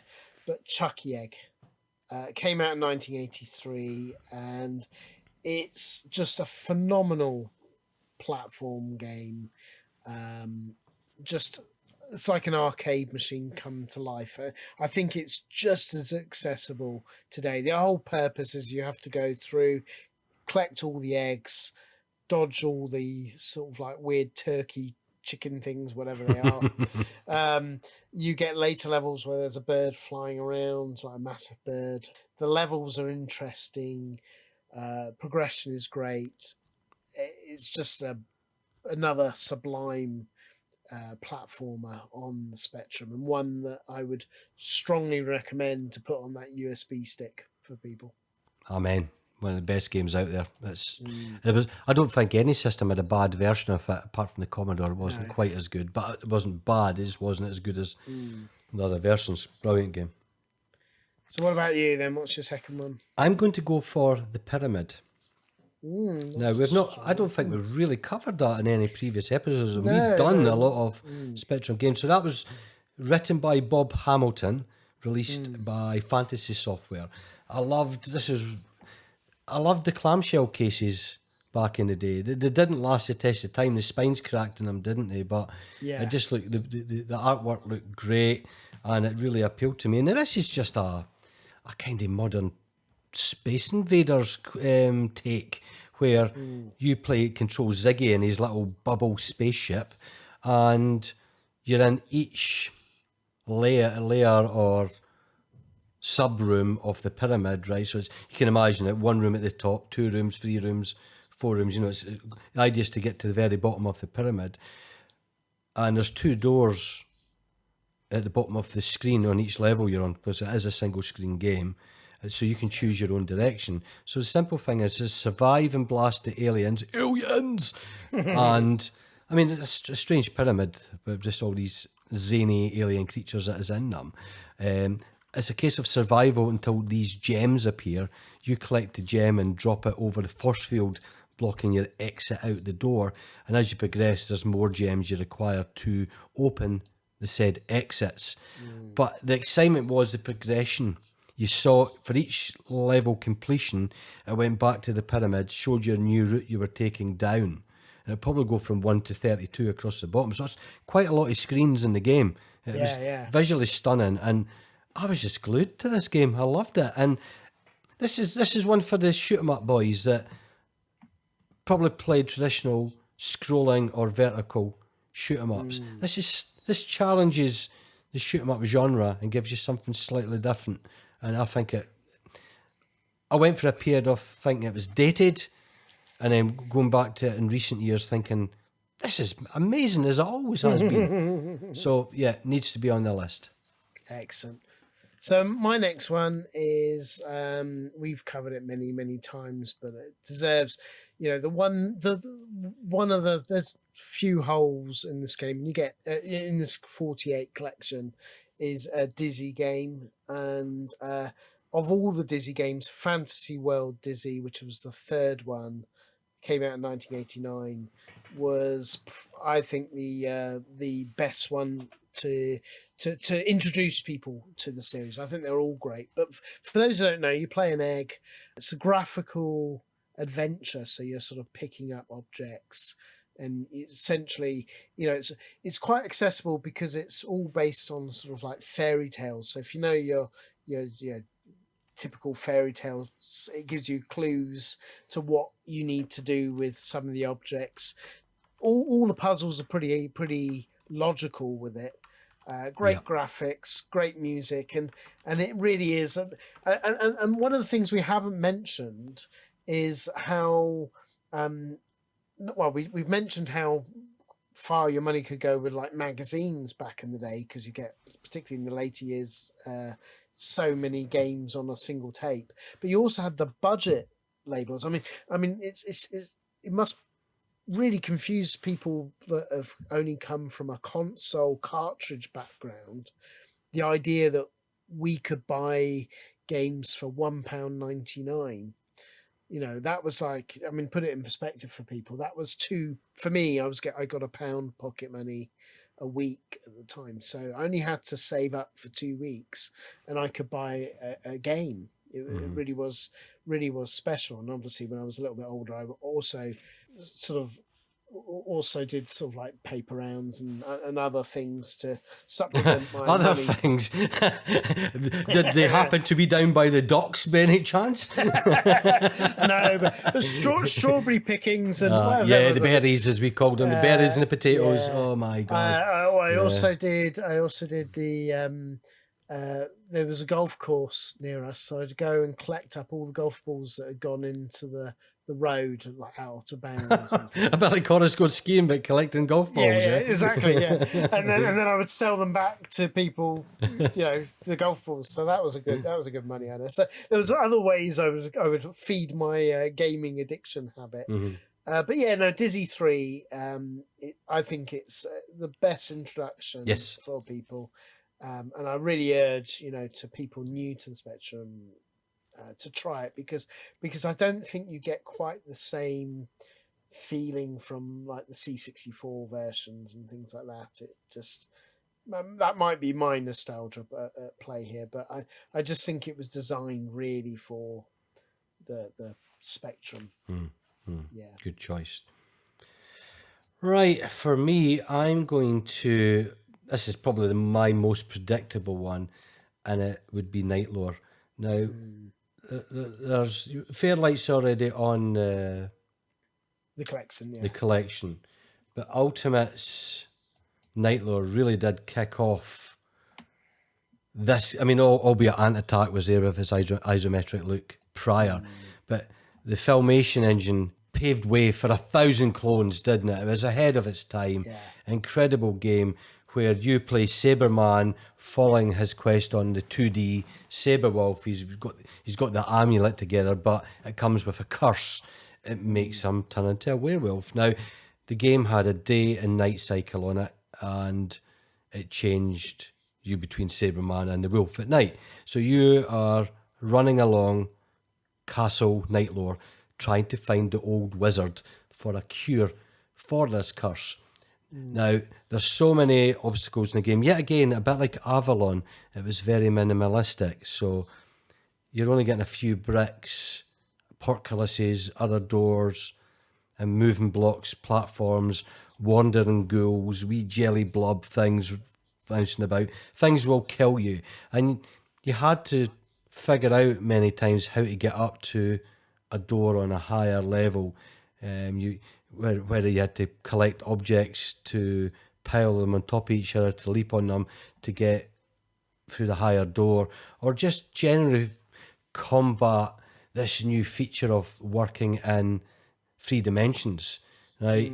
Where, as people always say, I'm not very good at the 3D-ness of this, judging a gap platforming. You know, it took a bit getting used to. It was a skill, but it was really good. So you eventually found the cauldron with the old wizard wandering around it, and there was an apparition bubbling above it that would show you what it needed as part of the ingredients. So it was a case of, right, I need, a crystal ball.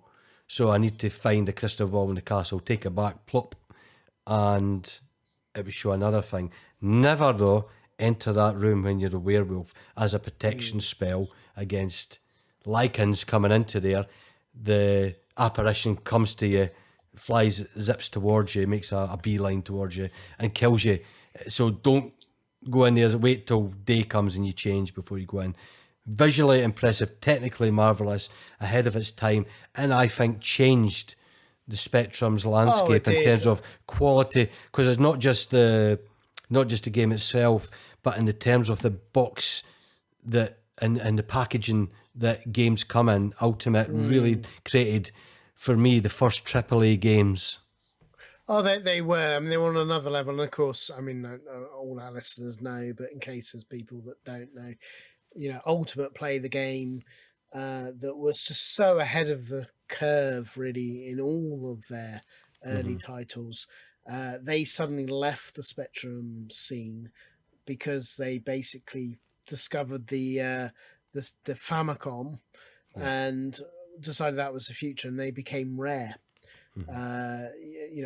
So Ultimate Play the game became Rare, and of course went on to amazing things with the NES. And often these early years on the Spectrum are forgotten by a lot of gamers. I mean, I'm on Nerds Unite, which is like a chat with and there's some Rare members on there, and but there's a lot of American people on there, and I said, who's excited for the Spectrum? And like, I mean, a few polite, oh well, looks nice kind of thing, but they don't know about these early days of the Stamper Brothers, what they were up to, and I think that's a great discovery for people. It's quite interesting, just as a side point. So there was me mentioning that Steve took ideas from Ultimate Games and created his own with some improvements, some extras, a bit more bells and whistles, right? Whereas when Rare then came along, And on Nintendo themselves, okay, they've done Mario and Mario Kart. Then they come along with Banjo-Kazooie and Diddy Kong's Racing. So they're doing the very same thing that was done to them back in the day, but they added a lot more. Oh, they did. Yeah, but I always remember talking to John Pickford and we did the interview with John Pickford and Steve Pickford, brilliant guys, and they gave an anecdote on that interview which tickled me, because one of the games that they did was Saber Wolf, wasn't it, in the early days, and that's great, sort of like wandering around and discovering, and then when Ultimate, they had all saw Zelda get released, they were like, "Hey, Nintendo, you've taken our idea." So I mean, obviously Zelda took it on to another level, but it was essentially the similar idea of like overhead wandering around, and so I guess that's how gaming works. Well, I suppose overhead wandering about we've seen it in Adventure on the 2600. So. To be fair, you could always go back further, couldn't you? Yeah, it's true. Yeah, all revolutionary. But you're right. I mean, just to briefly mention, like with Night Law, I mean, you got out of that things like Head Over Heels, which is the absolute pinnacle of the isometric games. But there was like Sweevo's World that was great, Hydrofall. There was so many great, interesting or crappy ones like Molecule Man and Rent-A-Kill Rita on the budget levels. Well, that's true. Yeah. But really good. Actually, let's just briefly mention some of the other Ultimate Play the games I'd recommend. Atic Atac, amazing, arcadey, overhead, sort of like just shoot everything on the screen and make your way out of the castle. Really, really addictive. That's the briefest summary of Atic Atac I've ever heard. Well, I'm mindful how many games we're I know. The other one is Jetpack, which is this wonderful sort of single screen. Do you want to describe it? Simply that is an arcade shooter in the Spectrum that the arcades never had, whereas you have to assemble his rocket or spacecraft each time in each level first and then fuel it, but survive the onslaught of the aliens, and then it's the sound effects and the visuals. Just 16K this was done to, one of the earliest games on the Spectrum, and still is one of the best games on the Spectrum to this day. Absolutely. Very, very addictive. And this is why I really want to shout out some of these games, because because there's so much exciting ones for people to explore outside of the 48 games. There really is wonderful. But the main one I wanted to sort of say, they were just like some honourable mentions. But yeah, I've got to say 180. I love that game. It's always my go-to. It was a budget game again. It was a dart game, so you should be boring, but it's not. It's got great controls where I still have it to this day, where I can get 3 treble 20s, and then you get the Spectrum 180, and awesome and really challenging, sort of like Limitless Larry and all of this, and Devious Dave was the final one, and you had all these great characters, and it's just a game very English, just like the woman pulling the pint, and the little terrier dog comes up and cocks his leg for a wee on the on the bar. Just so much humour, and again, it might be nostalgia, but I've played all the other versions, and I just feel the Spectrum colour palette and everything works with the Englishness of the game, or the Britishness of the game. That's one that I wanted to shout out. We probably need to go through quickly. Well, I'll just rattle through. Just rattle them through, Set Willy, which is like the sequel to Manic Miner, taking it on a whole new level. This time he owns a mansion, and he's had a massive bender party, and he's told to clean up the place by the is it the housemaid, isn't it, Maria? Yeah, the housemaid. Maria, she's like, won't let him go to bed until he's cleaned up. So it's just this wonderful place to explore. Still Matthew Smith's humour and and wonderful characters throughout. Just really, really entertaining. Other ones, what I would say, I'm trying to cut them down, a lot of them. I think Dan Dare, Pilot the Future, is a great one. That's really good, sort of visual splendor.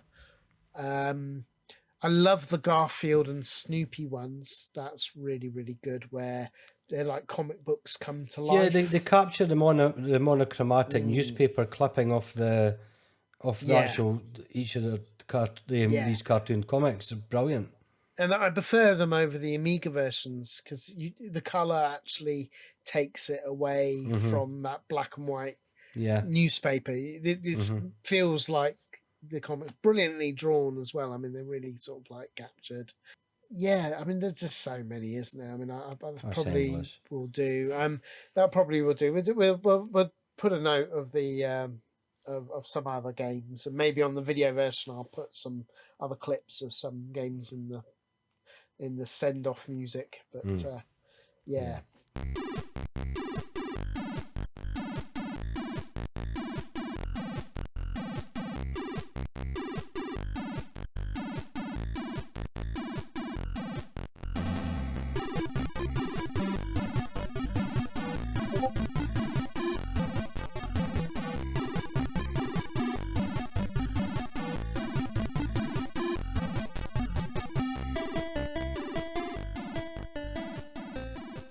Right, I suppose then, just to finish off on the game side of it, we discussed some modern indie games on that were included in the collection. Now, I suppose I'm more familiar with them over you because I'm reviewing them on a monthly basis, Paul, for Crash Magazine. But we have had some sensational games over the last number of years. It was never stopped. Don't think it's a new phenomenon. Games have never stopped being written on the Spectrum since its demise, say in 92 or whenever, right? 93, 94, 95, you name it, right through. For each year over the decades there, new games have been released. I think it's only in recent times because of social media and local groups and all like this that it's really exploded. We've all joined together to create a scene again, which is terribly exciting. So it would be a shame not to just point out a few games that people should also try. Some of them you have to pay for, and I don't begrudge people that. They've put blood, sweat and tears in creating new content. They're not asking for lots of money, so it's a few quid here on itch.io, so we can list some for you to play. But the first one I want to mention is Dr. Acula. This is the sequel to Frankenstein, which we covered in one of our Halloween episodes, where you have to build the body of Frankenstein, its monster, and you can't jump, so you have to get to the springs and jump up and don't. Oh, it was just really good. It's a kind of, I'm not saying it's a Manic Miner game, but aesthetically it looks a bit like it. Is probably what I'm saying, but it's its own. It's a platform puzzler. This now, all these years later, it's done by the same author, Colin Stewart. He has returned to create the sequel, whereas you are then building Dracula in his coffin in a similar way, which is just absolutely fantastic. It's just the same puzzle game with some new other elements in it, and it is seriously just addictive. And it took me back because the original Frankenstein is an important game for me anyway. It stands out there. Another game I probably should have put on the list, but it's endless. Yeah. I really recommend anyone to try this one. It's really good. In fact, if you want a physical copy, it's been released on a new, it's not a new software label, but there's a fella called Alan Turvey that does Midnight Brew. He comes once a year and looks to the best games he thinks came out this year, goes back and speaks to the author to make some more improvements, maybe 128K music, maybe fix some niggly bugs or something in the game, helps the authors with that to release it and releases it under his label. So this is on the Midnight Brew label as well. Oh, that's cool. No, yeah, really, really good. I mean, we'll put the list of all the ones that you've sort of said with these, but I really loved Castle Escape. That was so cute with the sort of like platformer. But that's with the little knight, isn't it? It reminded me of the Magic Knight from Yeah, more the Spellbound. Finders Keepers period of Magic Yeah, Knight, yeah. isn't it? Brilliant platformer where you're just collecting coins, but it's cleverly designed and beautifully animated. You know what I really think works in the Spectrum, especially for creepy castle games or meant to be atmospheric places, is that blue against the black background. How Yeah, well does that work? So all the windows and the bricks and that are done in that dark blue that the Spectrum can offer so generously, and it just creates so much atmosphere. Lovely game as Castle Escape. So what would you say for of the lists that you gave? We'll put in the show notes. But what's your top 3 of the ones you shared? Okay, the new Donkey Kong. Finally, the Spectrum has a worthy Donkey Kong one. Now, there's ones like Crazy Kong, and Ocean did a licensed version of Donkey Kong, and yeah, they're good in their own way, in their own time. Now, to put this game in its defence, and I'll quote our friend Alan Turvey that owns Midnight Brew Games, right? When I asked him this, I interviewed him for Crash. The trouble is now we can go back retrospectively and scoff at the old games and create a far superior arcade port, okay? But we have all the information at hand in this era with so many groups that people can assist you with, so many routines to look. We can also compile on far more powerful computers and compile into assembly that you're not using up any memory on their Spectrum programming on this. You know what I mean? We've got all these things to assist us. So of course we're going to get the best versions of these arcade ports now. But Donkey Kong is that. It is the colour, the way the game plays. It is as close to its arcade counterpart as the Spectrum can produce, I think. I don't know if you would agree with that. Oh yeah, no, really good. I had a go on it. I mean, I'm you know me, I'm struggle with Donkey Kong purely because I'm bad at it, but it's a great port of it. I died just as much as I did in the arcade. Of course, that makes it. But I mean, just with what you're saying there, actually, and I know we've called this out many, many times, but you know, I would say for people again, just trying to get a sense of the period and things, the It's Behind You Making of a Computer Game by Bob Pape. Yeah. It's a free book, and it's one of the best gaming books I've ever read. Because he's the person that was, well, critically, most of the books about his Spectrum port of R-Type. Yeah. But he also did like Rampage and things, and everybody has this misconception because of the newspapers back in the day that these were like kids like driving Ferraris and hitting the big time. No, he was like sleeping on like bed sits, and you know, I mean, like with Rampage, the way that they made him make the game was they gave him a bag of 10p's and said, go to the arcade and play it. and then write us a game for it, you know. You know, with R-Type and things, he at least had access to the arcade machine to learn all the nuances. But it's a really fascinating to see what these people were up against. You know, just to answer with what you're saying, when people scoff about how poor some of these arcade ports, exactly that. What these guys were up against. Read an insight into it, and you capture the truth behind it, because it's a very well written book, really done well. I'd certainly recommend, as I say, to get that sense of programmers of the period. I think it's a perfect time to read it, even if you don't come from like not interested particularly in the Spectrum, just an interesting period. And then to, of course, play the games that you made on the device. And gives it context. Yeah, exactly.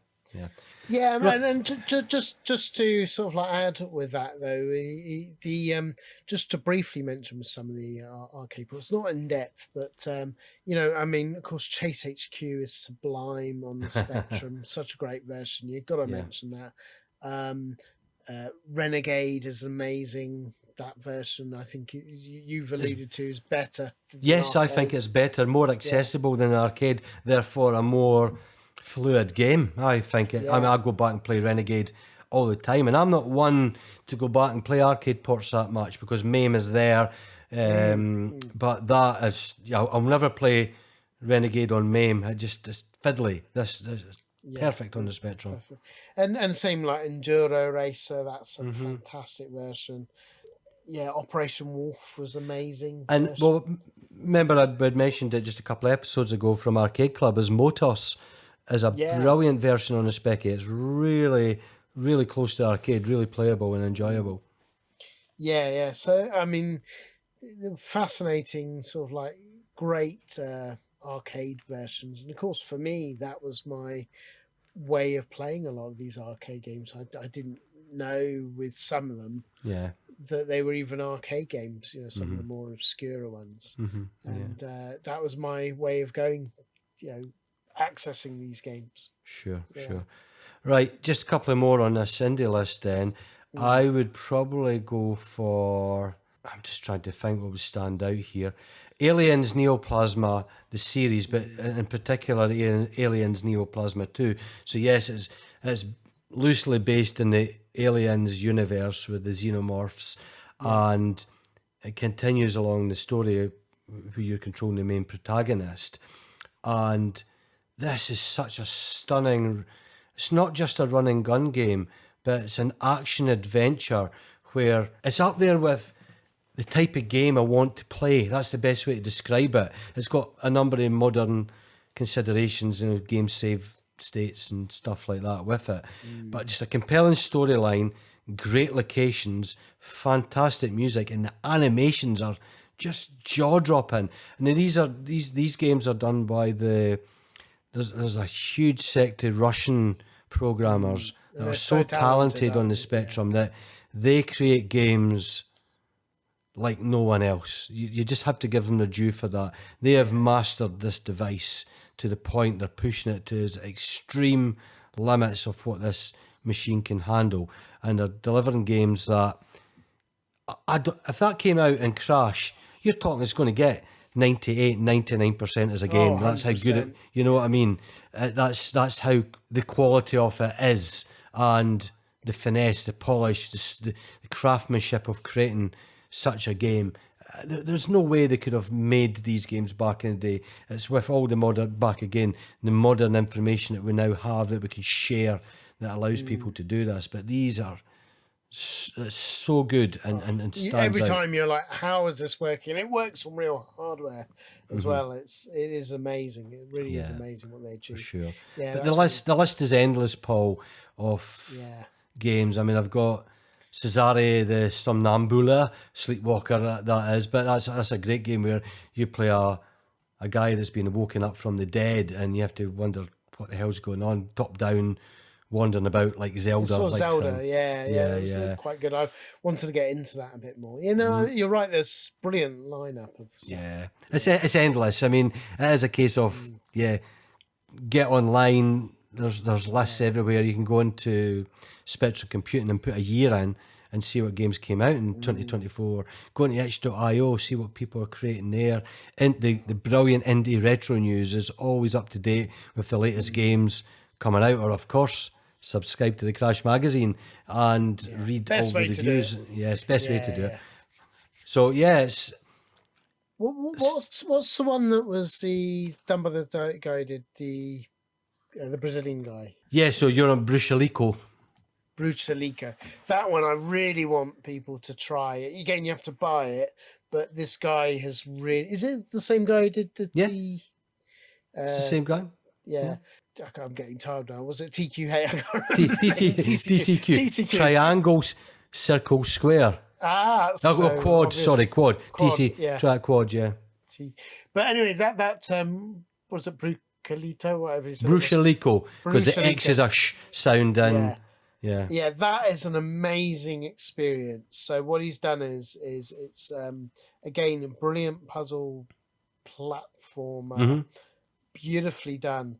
But he's really gone above and beyond with you're supposed to play a separate MP3 file at separate times to tell the story that you're going through, and it's of course using the Brazilian mythos and mythology, and that's right, just all folklore and cultural references from his area. Such a great game. Honestly, that's been one of the best retro experiences I've had in recent times. You really did enjoy that, and I thought it was amazing. Amazing. Visually stunning, works well with the MP3, obviously taking in inspiration from Deus Ex Machina way back in the day, which you had the audio tape to play along with that. So he's been inspired by that idea that you can show a tale by pictures and suggest things, but what if you add some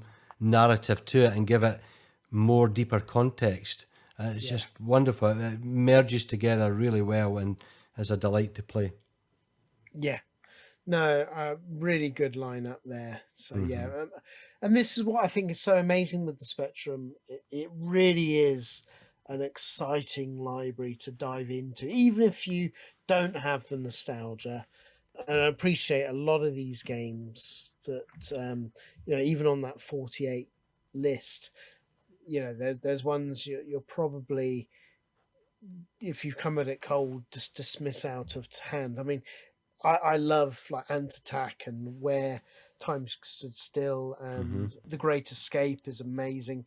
But I appreciate, as clever as they were and as beautiful as it is playing them, you really have to come at it cold without the nostalgia.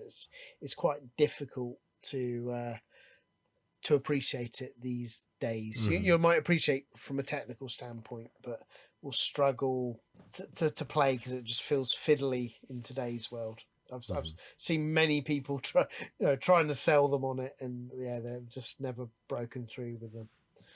But great. But I think it sums it up for us that we really enjoy this device, and it yet again just reignites your enthusiasm for the Spectrum. To be honest, getting the rubber keyboard and that has made me feel, because we're at this time of year where we're into the festive season, it's made me look back over the years of my childhood and Christmases getting games, and especially that first Christmas getting the Spectrum. So it's made me feel really warm and nostalgic just thinking about that period and what Christmas was like back in the early to mid 80s when you were really playing the crap out your Spectrum. And the games are endless. I mean, we can curate a list, and tomorrow we can curate a completely different list because there's that many classics for this thing. But with the ability with the memory stick, then the sky's open. You've got access, and this is it. I mean, we've done so many on the episodes on the Spectrum over the years. I mean, we covered your Sinclair magazine top 100. That's all on video formats. That's a great way of experiencing it. We did your top 100, didn't we? Which was top 40. Top 40. That's top 40. Yeah. And one of these days we'll bring a video version of that, but that's only an audio. But we also did the Halloween. We did a Halloween special of the modern homebrew classics. And, that's right. But and then of course we've covered Spectrum again and again in all these different specific systems, software houses. So I mean, and yet it's testament to the library where there's still like hundreds and hundreds more we can literally shout out, but you'll be here all day. But I think we've given a good sense of how wonderful both this modern device is, but even if you don't want to outlay on the device, and I get spaces with a premium and things, and money can be money, but I mean, try these games even through emulation or however you want to come at it, because the Spectrum I think is a really special machine, and it really excites me that this device will hopefully get many new converts, because that's one of the things, I mean, you alluded to with like the the Russian programmers and things like that. The Spectrum was so cheap and accessible in the UK. That's why it was popular, and in Spain and most of lots of places in Europe. It was really popular because it was so cheap and accessible. But because of that reason, and because it was so regularly cloned, I mean, Americans will know it as like the Sinclair Timex, isn't it? I think. Yeah. But it was cloned in so many countries, so that's why it's so beloved in Russia and Poland, any of the former Soviet bloc, was because this was a very key machine to people as well. Yeah. They might not have had the Sinclair Spectrum, but it was a clone of with all the and then thus able to play all the same games. So that's why there's albeit pirated. Albeit pirated. But they also made their own fantastic games as well. But it's it's just, I think that's why it's such a special machine, and it's often probably in to a lot of modern younger audiences and things. I don't. And like American audiences and things, where I don't think they fully appreciate how groundbreaking the Spectrum was and how widely impactful it was on the gaming industry. Yeah. From your ultimate play the games, but most of your game developers, a lot of them, okay, they might have cut their teeth learning programming on the BBC at schools, but it was on the Spectrum at home doing all the type-ins that made the Spectrum made the UK and Europe so prolific in the game industry, really, wasn't it? Not bad for a little device. Exactly. So it's a special device. Yeah. So I really enjoyed going through this, and I would love, as always, to hear what you any games that you've been playing, any recommends, and particularly however you come at it. As always, if you're new to these games, we love hearing what people say about them, even if it's just, it wasn't for me, or or what have you. It's just nice knowing that people at least being open to new experiences and trying these other systems and finding the love. Yeah. But anyway, should we end on one final joke? I knew you were going to do it, so I'll let you. I'll not even spoil the punchline for you this time. How do you keep an idiot in suspense? I'll tell you tomorrow. That's why I wasn't even going to reply to that.